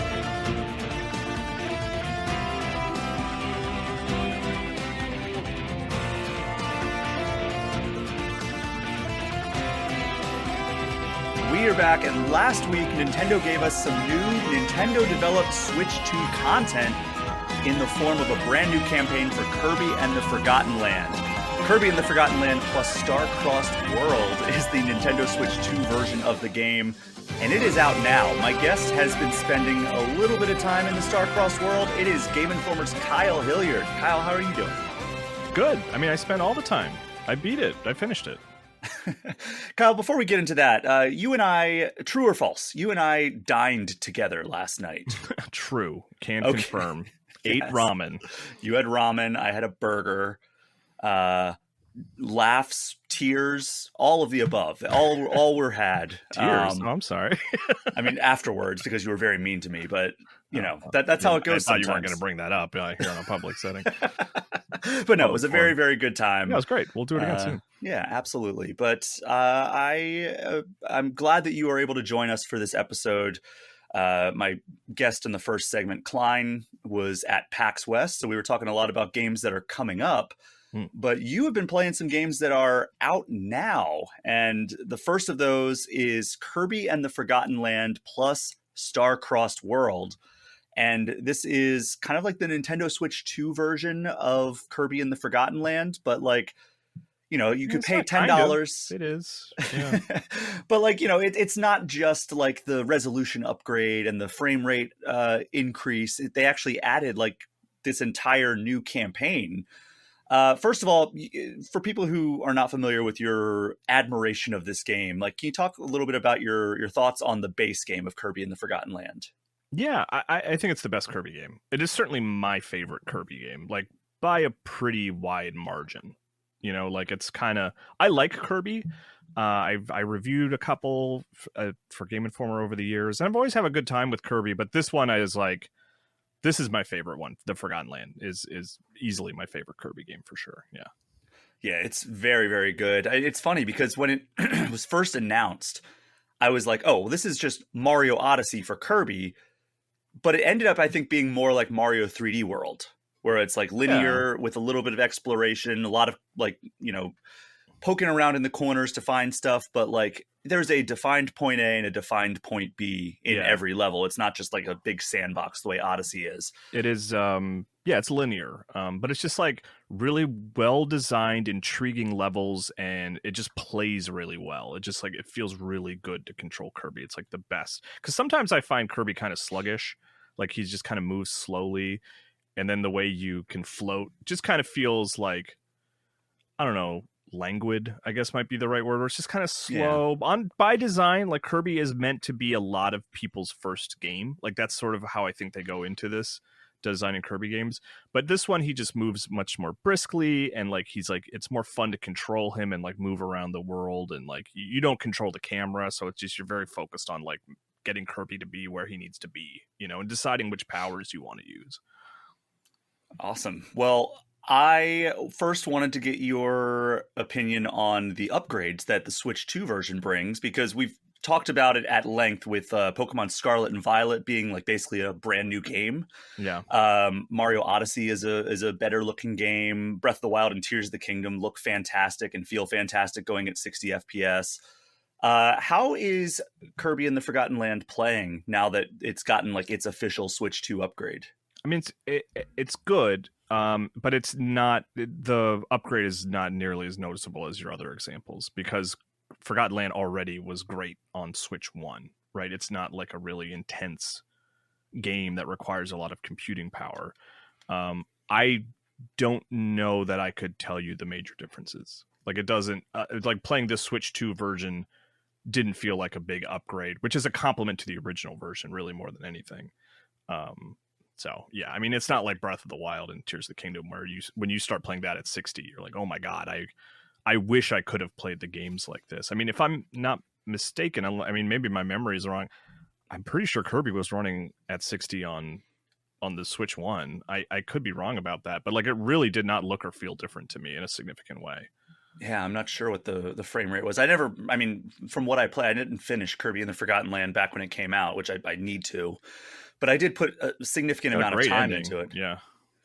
And I do remember it running pretty well, especially when compared to some of the other like. So, okay, I'm Googling it. Yeah, and it was running at 30. I guess I just was yeah, I'd have to put them side by side, I guess. I just spent so much more time with Breath of the Wild and Tears of the Kingdom that it was like it felt so much better, you know? So now I'm kind of eating my words a little bit that having it run at 60 is the fact that I couldn't even remember. I thought the original Kirby ran so well. I really thought it was running at 60 at the time, but Yeah, but it didn't feel like the same upgrade as Tears of the Kingdom and Breath of the Wild as a point of comparison, you know? Got it. Yeah, I mean, well, that's the other thing is though, like Breath of the Wild and Tears of the Kingdom, despite running remarkably well for the technology they were on, there was definitely some noticeable, like, all right, well, there's a lot of pop in here. There's some like slowdown here and there. Sometimes it would stutter quite a bit. So it made it a lot more noticeable when it was like, oh, wow, this is buttery smooth now. And those upgrades are only $10 a pop because it was really just adding kind of like the Zelda notes integration and the like the frame rate and resolution upgrades. Kirby and the Forgotten Land is $20 to upgrade, and that's because it gives you all new content, which is the Star-Crossed World campaign. Can you talk me through like what this brings to the table that wasn't in the base game? Yeah, I mean it's interesting to call it like a new campaign because the way it actually works is not what I expected. Where it's like it's not like a whole separate island off to the side where you go play through a bunch of levels. The way it works is like these meteors fall and they land throughout the game, right? So like I believe like I had my save file, right? So like I think if you were coming into this new, or for like you, Brian, who like you hadn't beaten the game, like you might not be able to access all the Star-Crossed World content because it's just like you have to have all the worlds unlocked. And what it does is it's like 2 levels per world get remixed, but they get remixed like heavily to the point where they are new levels. Because like for example, like the very first level is one of the ones that are affected, and it basically starts the same. Like I went and played the old level and the new level just to be like, how different are these? And like the beginning is the same where you're like walking through forests and then you find a city, and then like in the old level you basically go forward, and in the new level you like go right and you see like a whole new area. Like it's all new, right? But there's like at least all these levels kind of start as like feeling like a remix of the original levels. And then they have like this like mechanic where there's like these crystals that you can kind of like affect the world a little bit, like you touch them and it like will create paths and stuff like that. But I mean, in a complimentary way, which is like in a backhanded complimentary way, I mean, it is just like the levels don't feel out of place. They just feel like extra levels in what is a great game, right? Like they don't feel like significantly new or different. They're just like, yeah, Forgotten Land is very good, and we've added, I don't know, 10 new levels basically to that good game that you liked. And and that's what it is, you know? Like they're not they use a lot of the sort of like the setting of the previous levels to create new stuff. And it's good stuff. And then the final boss of the DLC is like, in typical Kirby fashion, is like all of a sudden very challenging, like more challenging than the rest of the game, but is also very cool and flashy. And like, you know, Kirby's always like fighting gods at the end of the Kirby games in a weird way, and that's the case here too. It's like all of a sudden Kirby has to defeat an alien god that showed up, you know, and it's cool. It is very funny how they do that, where it's like, oh yeah, he's just a cute little carefree puffball floating around, absorbing enemies' powers, fighting trees that blow wind at you. Yeah, the enemies are all very cute, you know, like it's like you feel bad punching them or inhaling them. And suddenly, yeah, you're fighting the Lord of Destruction, who is hoping to consume your reality. I mean, one of the reasons I like Forgotten Land so much is because it leans into it arguably more than any previous Kirby game with its ending. Like the ending for Forgotten Land is like wild. Like I would suggest like looking it up or trying to get back around to it, Brian, at some point. But it's like it's very cool and crazy and intense and challenging. So it almost, the way you're describing it almost reminds me of like this is almost like the Sonic and Knuckles to Kirby and the Forgotten Land Sonic 3, where it was like, you know, you have these levels and then you play through the game and it's like, oh yeah, that was a fun, complete story, got through the game. And then suddenly here comes this expansion, or in the case of the Genesis cartridge for Sonic and Knuckles, an entirely second cartridge that you can like combine these two elements. Now suddenly there's like, you know, you can play through Sonic 3 as Knuckles, and they remix all the levels, and like, oh, now Knuckles, because he can punch through walls, he just goes right through the wall that Sonic had to like jump over and like go around, and like it's a whole separate part of the stage that you never got to see if you were just playing Sonic 3. That's Yeah. almost what this sounds like to me. A little bit. I mean, yeah, I guess a little bit. I mean, like, it's almost unfair to say like that they're remixes, because they really are just like, they're new levels, but they're just like kind of attached to the previous level. So I guess it's kind of like Knuckles. Like, you know, I didn't play Sonic and Knuckles, or like have that. I didn't really ever play Sonic 3, so I don't know how significant those changes were. But it's just kind of like I said, like if at the start of the level, instead of going straight, you go right, and everything over to the right is like 100% new, you know. But it's like it's using this sort of like apocalyptic mall setting of that first world, you know, or like it's using the volcano setting of like the last world, you know. But it's all new. It's all new levels. Yeah, 100%. Kyle, we need to do an episode or a series of Super Replay where you play Sonic 3 and Knuckles and I commentate, because truly, like, I understand Sonic is not your thing. Sonic 2 is very good. Sonic Mania is very good. I truly believe Sonic 3 and Knuckles is a top, I don't want to sing too high of praises. I think it's a top 10 platformer of all time. All right. I almost went top 5, but I want to hedge my bets a little bit here. I think I mean, if you consider all 2D and 3D platformers, I think Sonic 3 and Knuckles is in the top 10. So is it on that Genesis Switch Online collection? Are there any? It's Sonic not, games but in there is the Sonic Origins collection, okay. Which has that. But there's also the best way to play it, and I'm not advocating for any kind of emulation, but it's actually, I think if you own that, which is now a delisted game, but I think when you used to be able to buy Sonic 3 and Knuckles a standalone on Steam, you could then install a mod for it called Sonic 3 Angel Island Remastered or Revisited. So everybody just calls it Sonic 3 Air, and it makes it just the definitive version of Sonic 3 and Knuckles. It like, you know, up-reses it. It makes it widescreen while still remaining like basically pixel perfect. It just basically increases the field of view.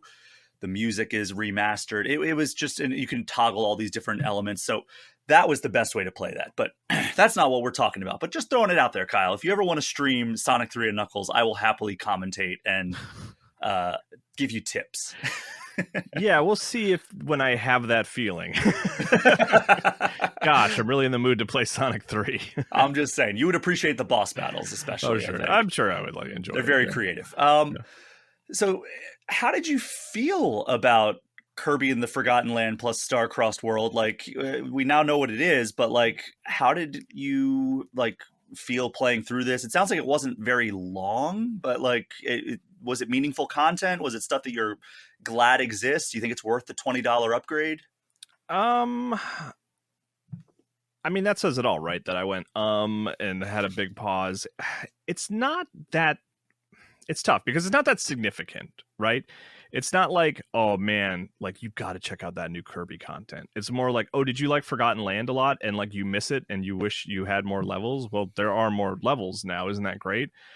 It's a pretty steep price point for what it is, which is ultimately like, I think it's, I'm sure I can find the exact number, but I think it's like maybe 8 to 10 levels, something like that, and a big new final boss fight. Like it's, and there's like a lot of care taken to, you know, put into these levels in these boss fights. They don't feel like, you know, like lazy or anything. Like I'm always scared to use that word to describe any type of game development because it's hard as hell to make video games. Like it doesn't feel like, you know, they're like, oh, we need, like, it doesn't feel like they got an email from above and we're like, oh, we got to add something to Forgotten Land to justify $20. I don't know. I hear some stuff. It's like, they're good levels and there's a few of them. And like the end boss is really cool, but it's like, mostly it's just kind of like, I just sort of feel like, yeah, I mean, it's cool. Like it's not like, you know, it's not a run, don't walk situation. It's like, if you haven't played Forgotten Land, right? If you're one of those people who kind of skipped the Switch generation and have a Switch 2, like Forgotten Land is a great game. And this version will have extra stuff as you play through it, which is nice. You know, it's like you'll get extra levels as you're playing it. You should definitely play Forgotten Land. It's a great game. But if you're like me and you played Forgotten Land when it came out and you really liked it, and now you're kind of asking yourself, it's like, well, do I need more Forgotten Land in my life? Is it worth the $20? It's like, I don't know. Maybe not, you know, to be pessimistic. It's all just solid stuff. Okay. Well, and you said like the boss battle is very difficult, right? Yeah, the end boss is very challenging. It was funny because I was playing it as everyone was downloading Silksong and like, you know, prepping themselves for a challenge, and I'm already seeing people being like, "Oh, this Silksong boss kicking my butt," and I'm kind of like, well, you know, guys, I was having a really hard time with the Kirby boss, and no one was giving me any, like, you know, no one was there to like have that experience with me. Well, Kirby in the Forgotten Land plus Starcross World is, I always want to say worlds. Yeah, it's just plural. one singular. It's just one single world that you get with this. Yeah. It is available now on Switch 2. It's $80 if you don't own it, or if you already own the Switch 1 version, you can buy the upgrade pack, which comes with the resolution upgrade, the frame rate upgrade, and the Starcrossed World content for $20. Which it is nice to play it that way, right? If you upgrade, and it was nice to have my save file and be able to just kind of beeline to all the new levels. Like that was cool. You know, it's like I think I would have been, I don't know, depending on the state of mind where I went to play, like maybe I would have been frustrated. It was like if I was like, oh, I have to like play the game to see the extra stuff. But at that point, like you're playing a good game with full of great levels anyway. So it's like, it's not like there's like, you know, some story content that's like, you know, you're going to miss out on because you have to beat the game first, you know, but it was, if you have a save file, it's nice to be able to just do the new stuff, you know?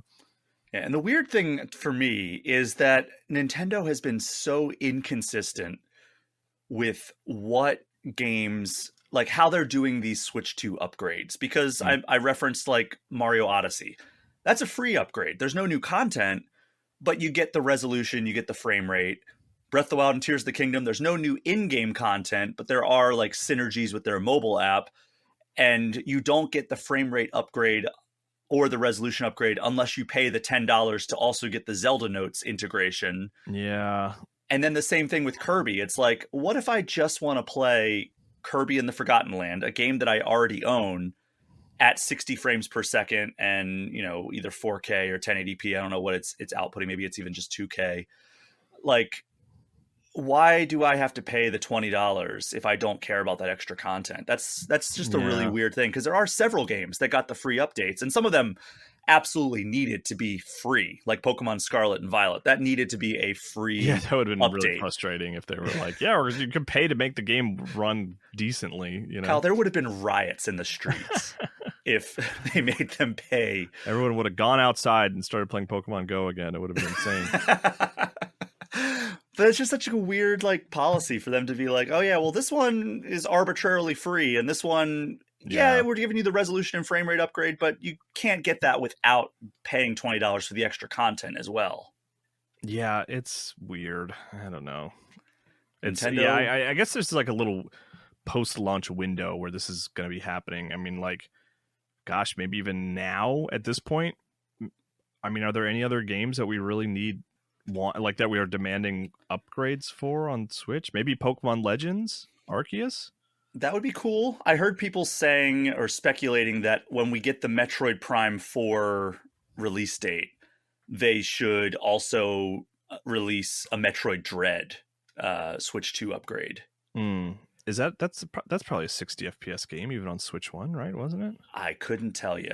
Yeah, I don't remember. I hesitate to think any game runs at 60 frames per second on the Switch 1. Yeah. It's one of those things where it's like frame rate's odd. Okay, Metroid Dread is 60 according to Google AI, which is very trustworthy, and I always trust it wholeheartedly.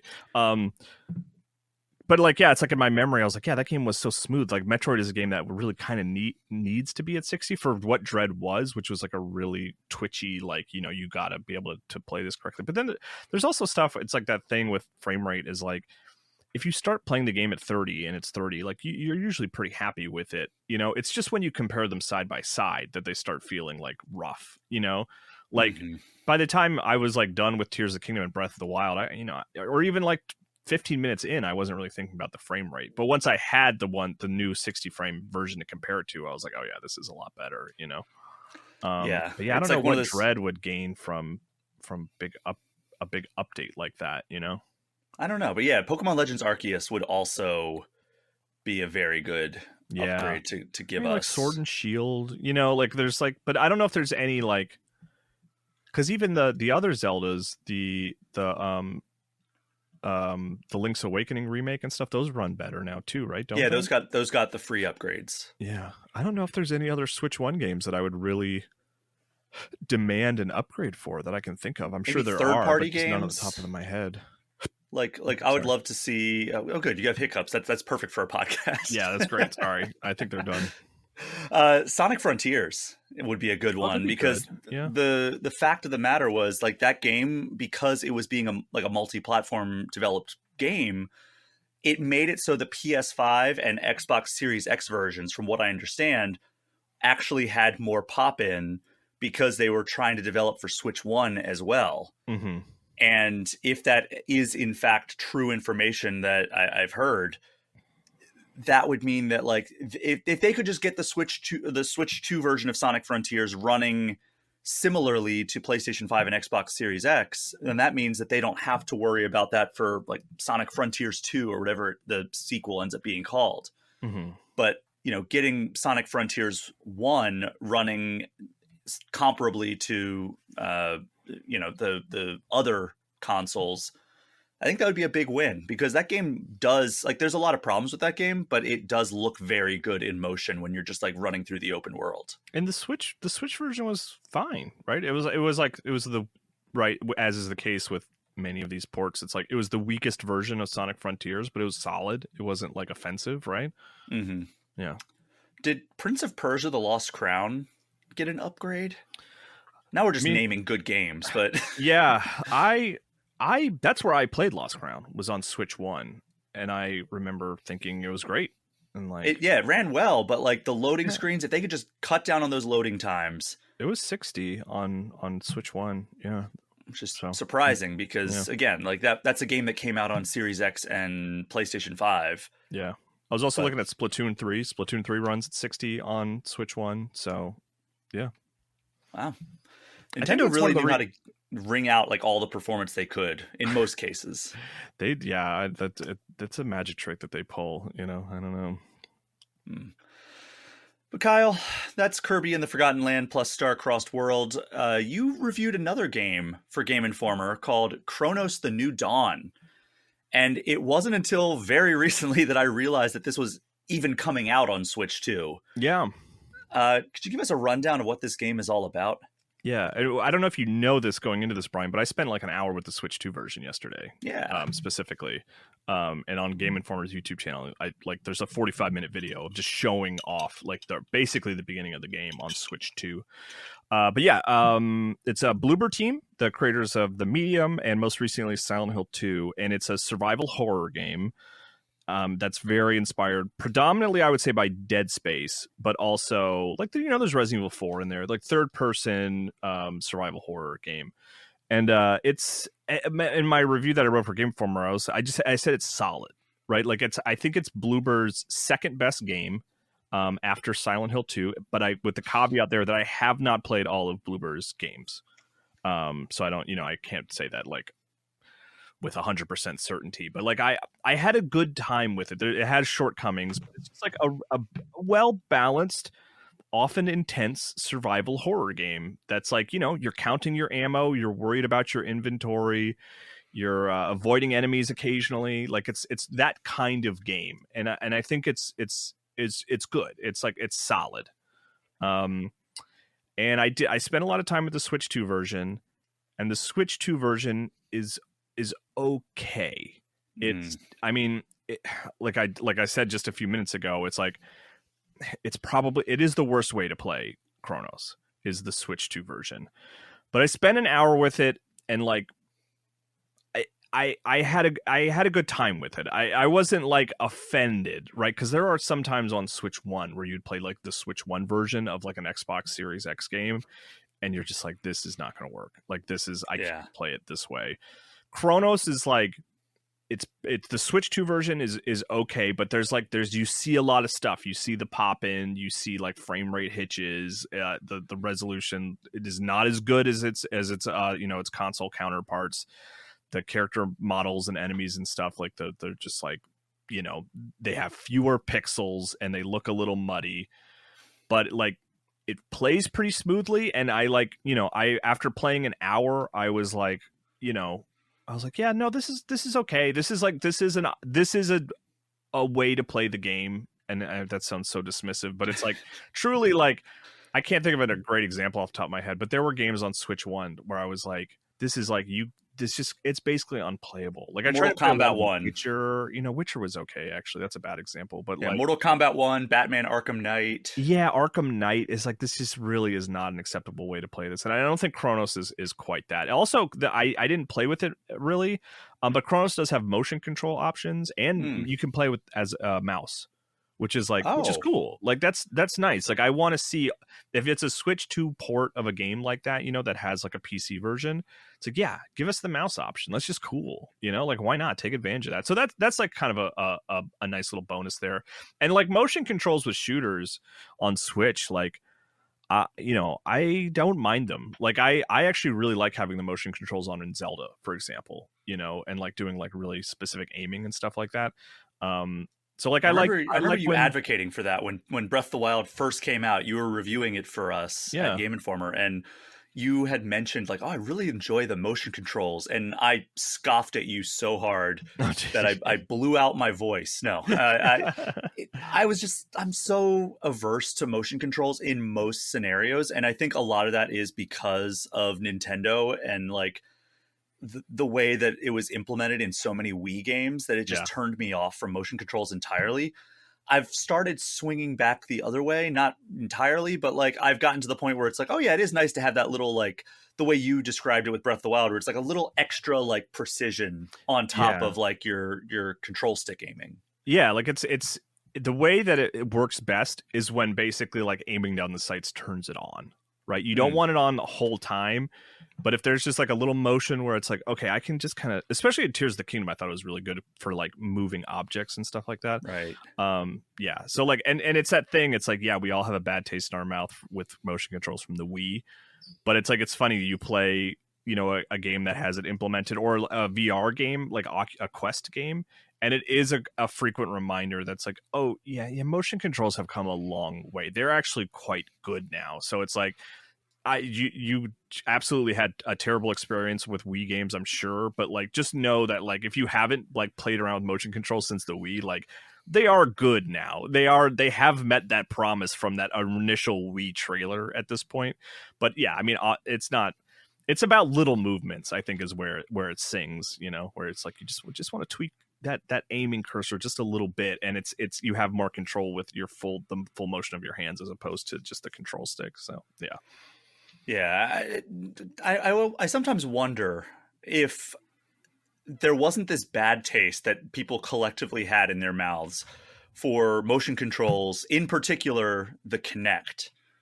Would with all the technological advancements we have in 2025, and there was no history of the Kinect existing, if Microsoft put out the Kinect in 2025, could it be successful?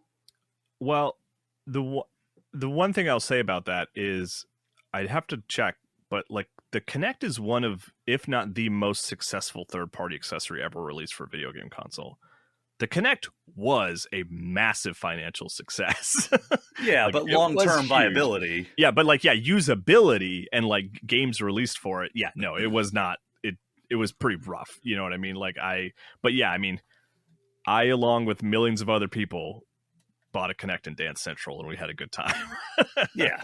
There's good use cases for almost every failed peripheral, right? Yeah, like there was what's another one? Like there was like VR, for example. PSVR, I would say, did not reach the levels that Sony wanted. No, it was no Kinect. It was no Kinect. But there are good games on PSVR, like Beat Saber is on PSVR, and that rules. And like there are several other examples of like, oh, that's a really good game in VR. I just can't think of any examples. Yeah. No, but I've played good VR games. Yeah. Absolutely. Yeah. No, I was talking with Matt. We were talking about a VR game that's coming up soon and whether we were going to cover it.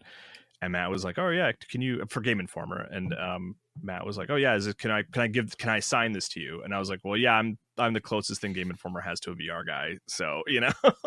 Yeah, it's tough though, because like there's a lot of corners of this industry, and not every corner is able to be covered by us. So it's oh yeah, absolutely. like I'm a sports fan. I'm extremely excited that the NFL season is here. I'm looking forward to the NBA season. I'm devastated by the fact that my Orioles, who came into this baseball season as like maybe a top 5 team in terms of like they're going to contend for a World Series, they absolutely fell apart and basically sold the entire team during the year because it was just like, oh yeah, this is not working. So they got rid of a lot of their star players. I'm not like Mr. Sports Games, but I have fallen into that coverage. Let's say, yeah, you are a Game Informer. I'm the only person who plays sports games at Game Informer, but like I enjoy, like I played sports games my whole life. So that's kind of been like the case for you with VR, where it's like, you're not like a VR enthusiast, but you own VR headsets and you enjoy it way more than most people at Game Informer. Yeah, and I've played a bunch, you know, like I reviewed the PSVR 2 and that Horizon VR game and stuff, and I like Batman Arkham Shadow.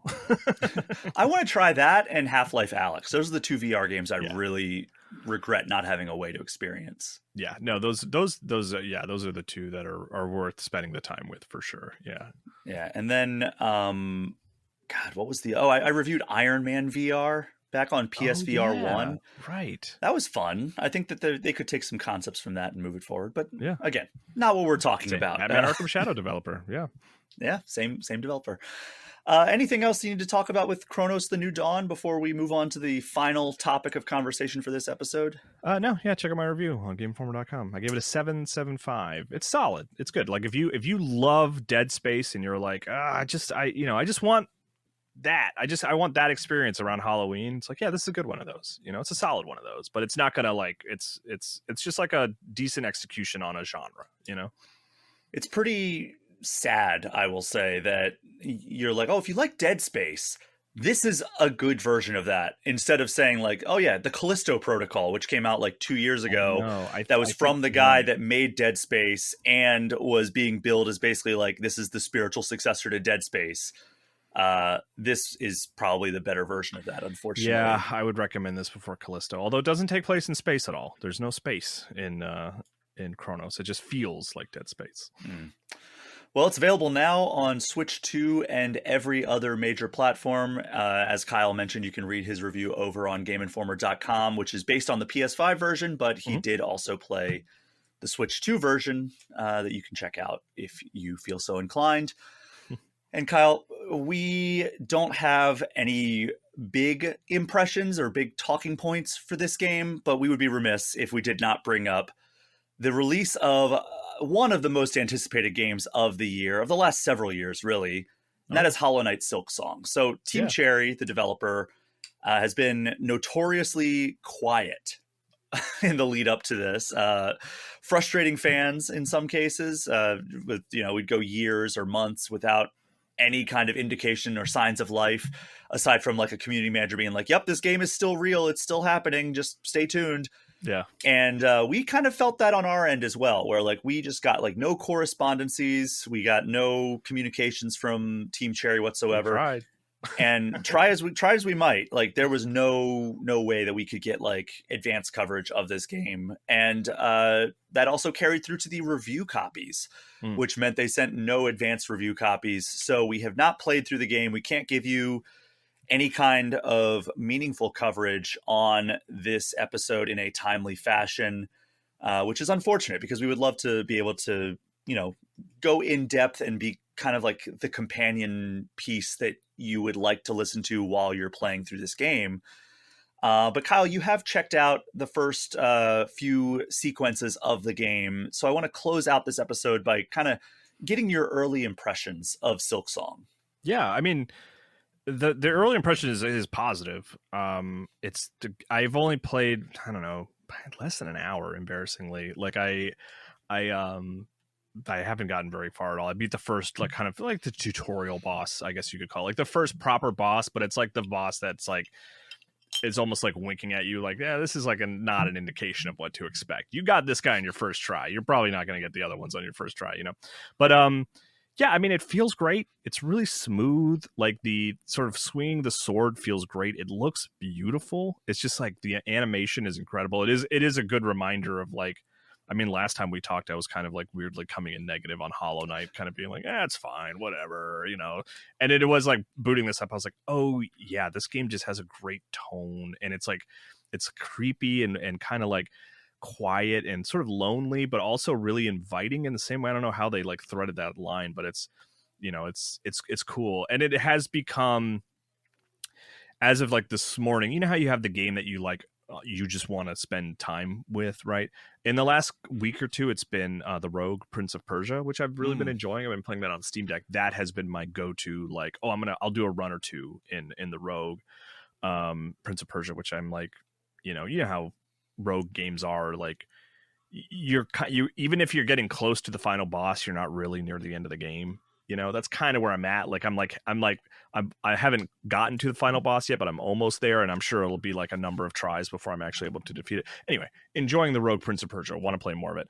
But this is now the one where it's like, okay, when I clock out for the day and I'm playing a game that I want to play for fun, I'm going to go to Silksong. Like, I want to see more of it. I'm already pretty intrigued, even though I haven't spent much time with it. Yeah, it just looks great, feels great, sounds great. Yeah. Yeah, I mean, I have not had a lot of time to play games for fun lately because I've been playing a review game, which I can talk about a little bit after we wrap up this Hollow Knight discussion, because that game is coming to Switch 2 eventually. Yeah, like not too far removed, right? It's just like a couple weeks. It's like 3 weeks. Yeah, we're talking about Borderlands 4. Yeah. But Hollow Knight Silksong, it's like that game that like everybody has been waiting for years now. I think it was announced in 2019. Is that true? I think that was it was something like that, where they announced it. I think maybe it was 2018. They announced like, oh yeah, we're going to put out new content for this. And then in 2019, they announced it was actually an all new game. Yeah. And then, you know, it's been 6 years and it's finally out. Is there like a sense of like a mythical feeling when you're firing this up? I remember like firing up like Duke Nukem Forever when it was like 13 years after that game was announced, or finally listening to like Guns N' Roses Chinese Democracy and being like, okay, this is like, you kind of go into it with like this extra hype of like, wow, this is like finally happening. Like, what did it feel like for you as you finally dove in? Even though you're not like the world's largest Hollow Knight fan, you weren't like waiting on pins and needles, but like we've been covering this game forever. And it almost felt like this can't actually exist, because by the time it comes out, like we'll probably all be dead. And that ended up not being the case. So like, what does it feel like when you finally hit like start on the game and it boots up and you're playing? Yeah. I mean, the hard part was waiting for the servers to like work so that you could buy it. I mean, I was like, I was there at 9 a.m. because I was like, oh, you know what I can do? It's like, maybe I can get this downloaded right away and I can stream it. And like, you know, that'll be nice. But it was like, I tried to buy it and like Steam was down and Switch and like Nintendo eShop was down. It was just where I wanted it. I wanted it on Switch. So there was like that sort of frustration's too strong a word, because it was kind of funny. It was just kind of like, wow, this is impressive, man. Like, I'm sure it'll be ready. I'm sure I can buy it in the next hour, but it's like, this is wild that it's like hitting this wall. But I mean, yeah, it's interesting, Brian, because it's like, I just didn't have that feel. I never had those feelings about it. I thought the meme of it was fun, of like, Silksong's never coming out, but it's like, yeah, this game is coming out, guys. It's not like it's like, it's just an indie game with a small team, and they can literally afford to take their time, so they're going to, which is great. Like, that's what you wish for all developers, you know. So it wasn't this like, you know, religious experience or anything. It was like, oh cool, it's finally here. And like the beginning is cool, it's just really beautiful, and it's got this great animation, and it's like, so it was more of a feeling of like, all right, yeah, time to check out this thing that we've all been excited for, you know. Yeah. And Hollow Knight 1 ran well on Switch 1. Yeah, I'm assuming Hollow Knight 2 runs pretty well on Switch 2.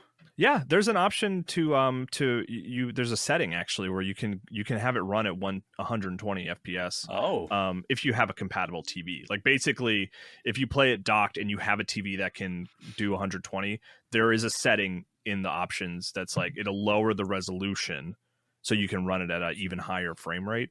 I've only been playing it handheld so far, and it's great. It looks great. It runs great. It's beautiful. It's zero complaints. Yeah. awesome. Well, I am looking forward to jumping in. I bought it right when it went live, as soon as the eShop servers were restored. Yeah, same.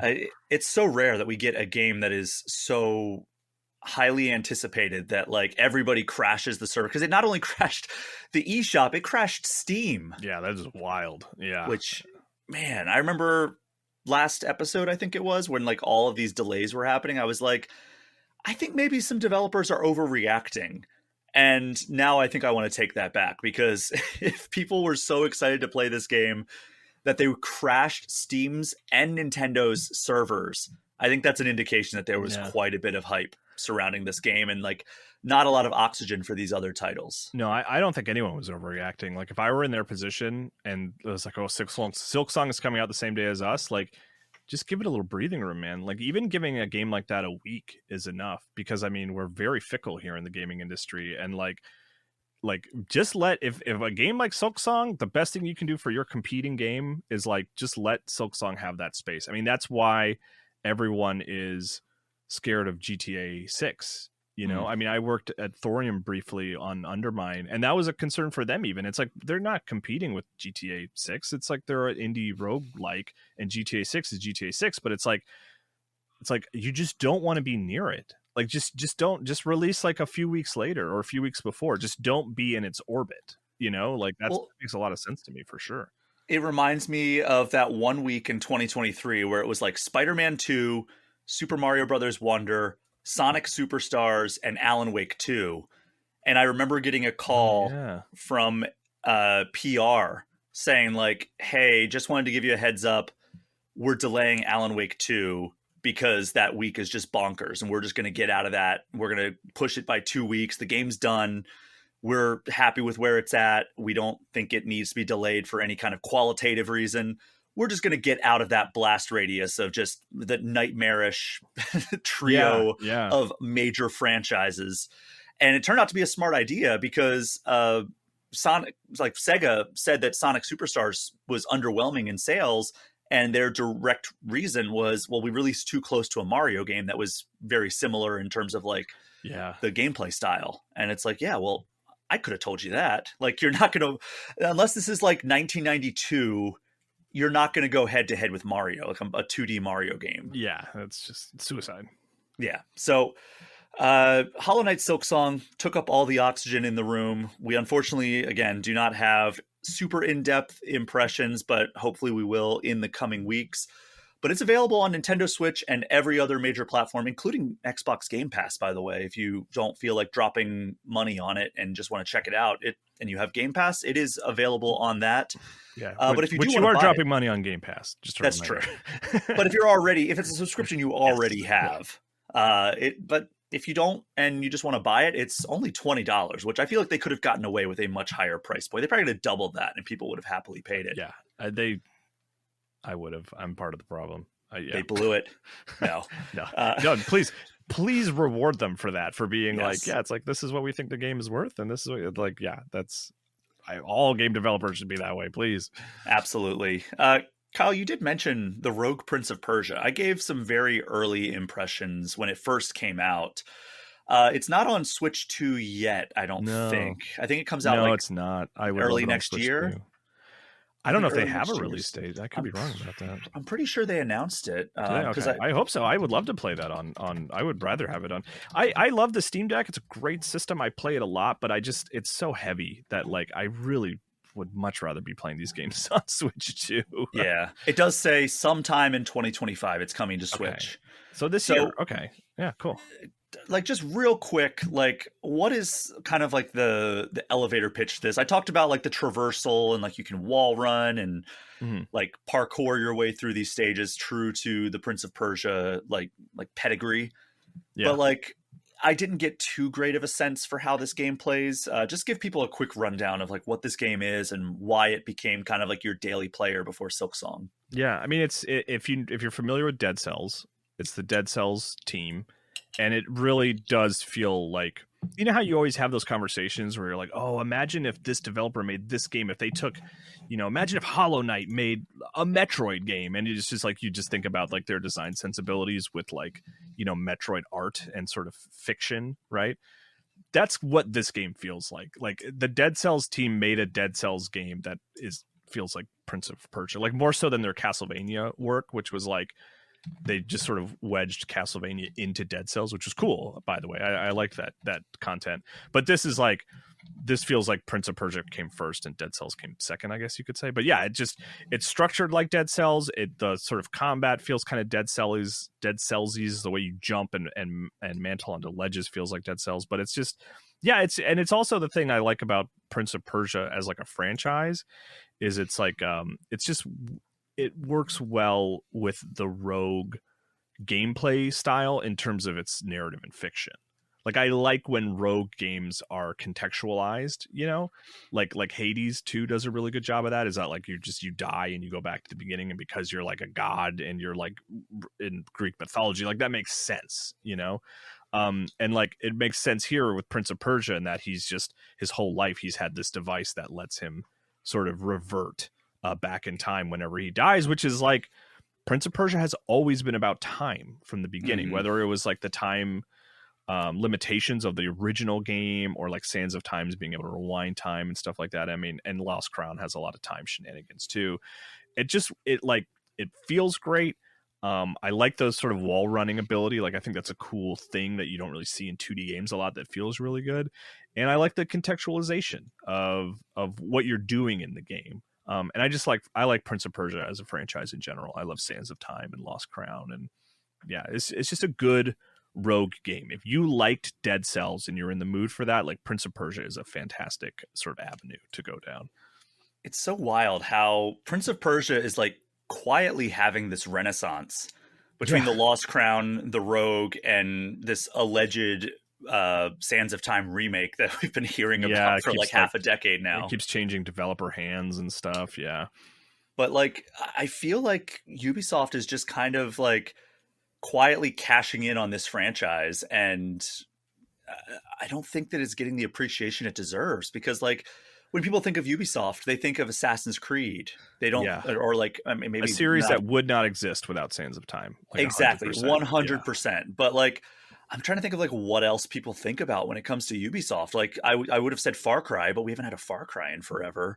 But like, gosh, there was one in like 2020. It hasn't been that long, right? Far Cry 6. I mean, that's 5 years, right? Yeah, I guess so. And we haven't heard anything about like a new one. So there's a show, right? There's a show coming 2021. So yeah, it's like 4 years. It's been 4 years. But you're right though. It's not. I mean, I'm not trying to like discount what you're saying. It's like it's not. You're right. I don't really think of Far Cry when I think of Ubisoft anymore, and I like don't really think of Splinter Cell anymore. Yeah, but it's just Assassin's Creed. A lot of dormancy. Yeah, but yeah, Prince of Persia I adore, and it's like it kind of. You're right. It just kind of like Lost Crown was really critically successful. But I don't know if it was like financially successful, and the Rogue I just feel like hasn't really broken through in a big way. Like it just kind of it went 1.0 kind of quietly.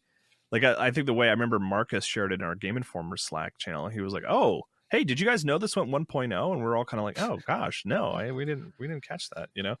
So like, but it's good. It is good though. I really do like it, and I want to finish it. I'm very picky about my Rogue games, so the fact that this one's kind of hooked me in is it says a lot about it. Top 3 Rogue games, go. Undermine, number 1. Okay. And I'm not, wow. and I'm not saying that because I worked at Thorium. Like that's the reason I got a job there is because I emailed them and I said, "Hey, you guys have made the best Rogue game I've ever played. Do you have a job for me?" Wow. And they were kind of like, "Yeah, we think so." But truly, Undermine 1 is my favorite Rogue game. And then probably Hades, even though I'm not like a huge Hades fan. And then I would probably put Prince number 3 even over Dead Cells. I'm enjoying Prince more than I ever enjoyed Dead Cells because I like the wall running and stuff like that. Yeah. Wow. Yeah, for me it's probably wait. I'm sorry, Brian. Hold on. Returnal is number one.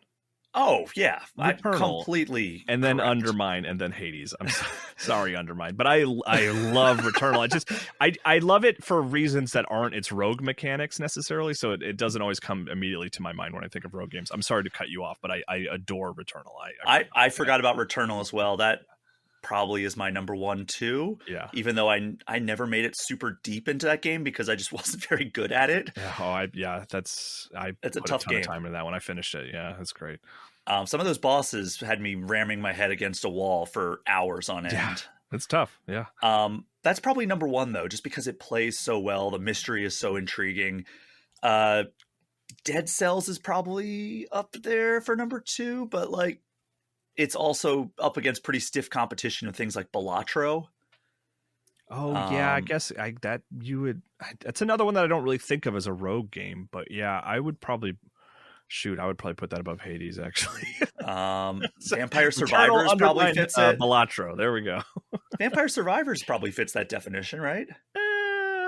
You're upgrading as you go. That a rogue, really? I mean, it has rogue elements, but like in terms of like specifically that genre, I don't. Yeah, it's its own thing. I feel like. Yeah, fair enough. That kind of spawns its own survivor-like. Yeah, it has genre. It's its own genre, truly. Yeah. Yeah. So, Rogue Prince of Persia, it's available on most platforms now, but it's coming to Switch later this year. So another Game Pass game, I believe. Oh, that's right. Yeah. That's what I was playing it on, actually, is Game Pass. Cool. Yeah. The final game I just want to touch on very briefly is a game I've been pouring a ton of time into. The review embargo is not until next week, and the game doesn't come out until next week. But there was a preview embargo, so I can talk a little bit about it. And it's a game that I've poured a ton of time into, both in preview events, the cover story that we did for Game Informer, and the review that I'm working through currently. And that is Borderlands 4. I think it comes to Switch 2 it's coming September 12th to every platform but Switch 2. And then it's coming to Switch 2, I think October 3rd. So like 3 weeks later. But I'm having a really great time with it. You know, like the traversal mechanics that they've added have really enhanced the experience of getting through a Borderlands stage. The world is so much more explorable. It's the guns are as absurd as you would expect from this game or from this series. The comedy is much more well balanced than the previous entry, where it was just like I kind of want to equate it to like in Borderlands 3, it was kind of like getting like a shotgun blast to the face with like comedy, where it's like, all right, well, some of these are hitting, some of them are not, some of them are just, but they're throwing like the volume at you to the point that it's almost exhausting. And it just took you out of the experience because it's just like you're attending like a 50-hour long stand-up comedy show. It felt like sometimes.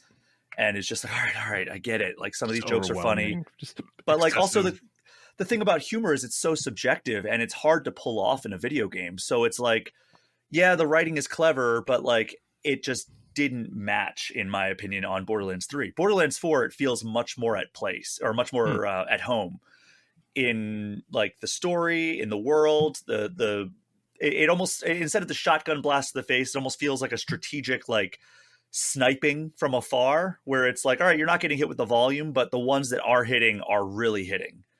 And I think that they found the right balance for that. They found the right balance of like between shooter and RPG. And the boss battle that I'm able to talk about is super fun. It's against one of the kind of like right-hand men of the main villain, and you assault his fortress, and you engage in a boss battle where you have to like throw like these like acid bombs at him to like deteriorate this armor that he has that makes him invincible, and then shoot him where like you deteriorated the bombs or deteriorated his armor. So like based on where you throw it, like I think that like you can get better shots if you so you throw it, and then like some of it just reveals his skin, and the acid actually like creates like boils on his skin. You have to shoot the boils to get like critical hits. And yeah, like the feeling of just every encounter has the opportunity to yield like your new favorite weapon, and that is super exciting to me. Is like, all right, these battles are super fun, the arenas are well thought out, but like the opportunity that like at the end of this, when I defeat like this really strong enemy, there's a really good chance I'm going to walk away with like my new favorite shotgun or my new favorite sniper rifle. And it's not uncommon that happens. Like, it's like, oh, this is much better than the one that I had before. And that keeps you coming back for more, in addition to like the really strong gameplay loop. So I'll be able to talk more about it in the future, probably timed around when the game actually comes out on Switch 2, which is in the beginning of October. But yeah, so far I'm having a really great time with it. And you can look forward to my review on GameInformer.com next week. And again, I'll revisit it for all things Nintendo in probably early October. Cool. So yeah. And just a quick programming note before we wrap up, there are continued rumors of a Nintendo Direct potentially next week, which are always my favorite episodes to record. However, I will be traveling internationally next week, so I'm going to be pre-recording what I think will be quite a fun retrospective on probably, to be frank, one of the reasons that this show exists in the first place. The hint that I will give is that there is a big anniversary happening next week, and I typically do historical deep dives around those milestone anniversary dates.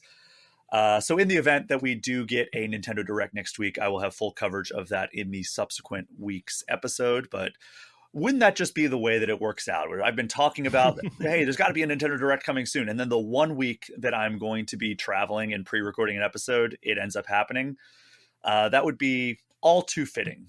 It's almost as if Nintendo has like my travel schedule and just like, all right, here's when we can do a big like beat that Brian's going to want to talk about, like a timely episode. So unfortunately, that seems to be the case. If it ends up happening that way, then enjoy the Nintendo Direct. If it doesn't, then I'm glad I can be timely with my next episode.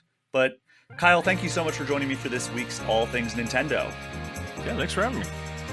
And thank you so much, everyone, for listening. As you know, my Patreon and the associated Discord server are the best ways to get questions or comments in, but you can also get in touch with me at brian@allthingsnintendo.com or hit me up on Blue Sky or Instagram at Brian P. Shea. Kyle, where can people find you online? KyleHilliard.com on Blue Sky. And, of course, GameInformer.com for us both. That's right. That is our show for this week. Thank you again for listening. Take care. We'll see you next time.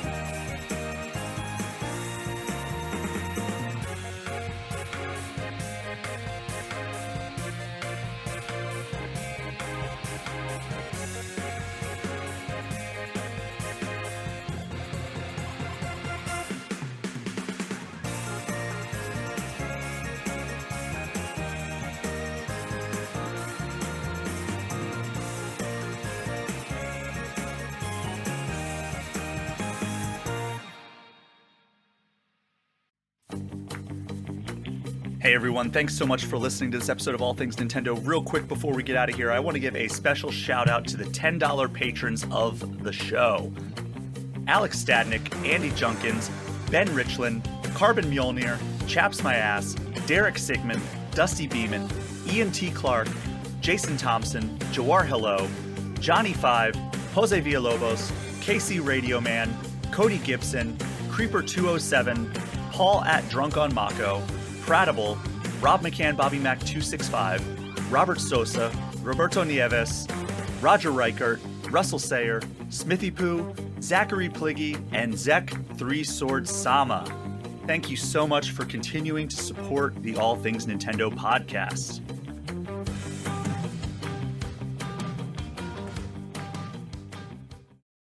Hey there, I'm Hugh from Moderation. If you like today's episode, why not check out The Next Session, your D&D agony aunts there to answer all of your questions. Join Adam and Alyssa as they answer questions sent in by listeners like you about how to solve the problems that come with running and playing in all sorts of different tabletop scenarios. Available wherever you get your podcast.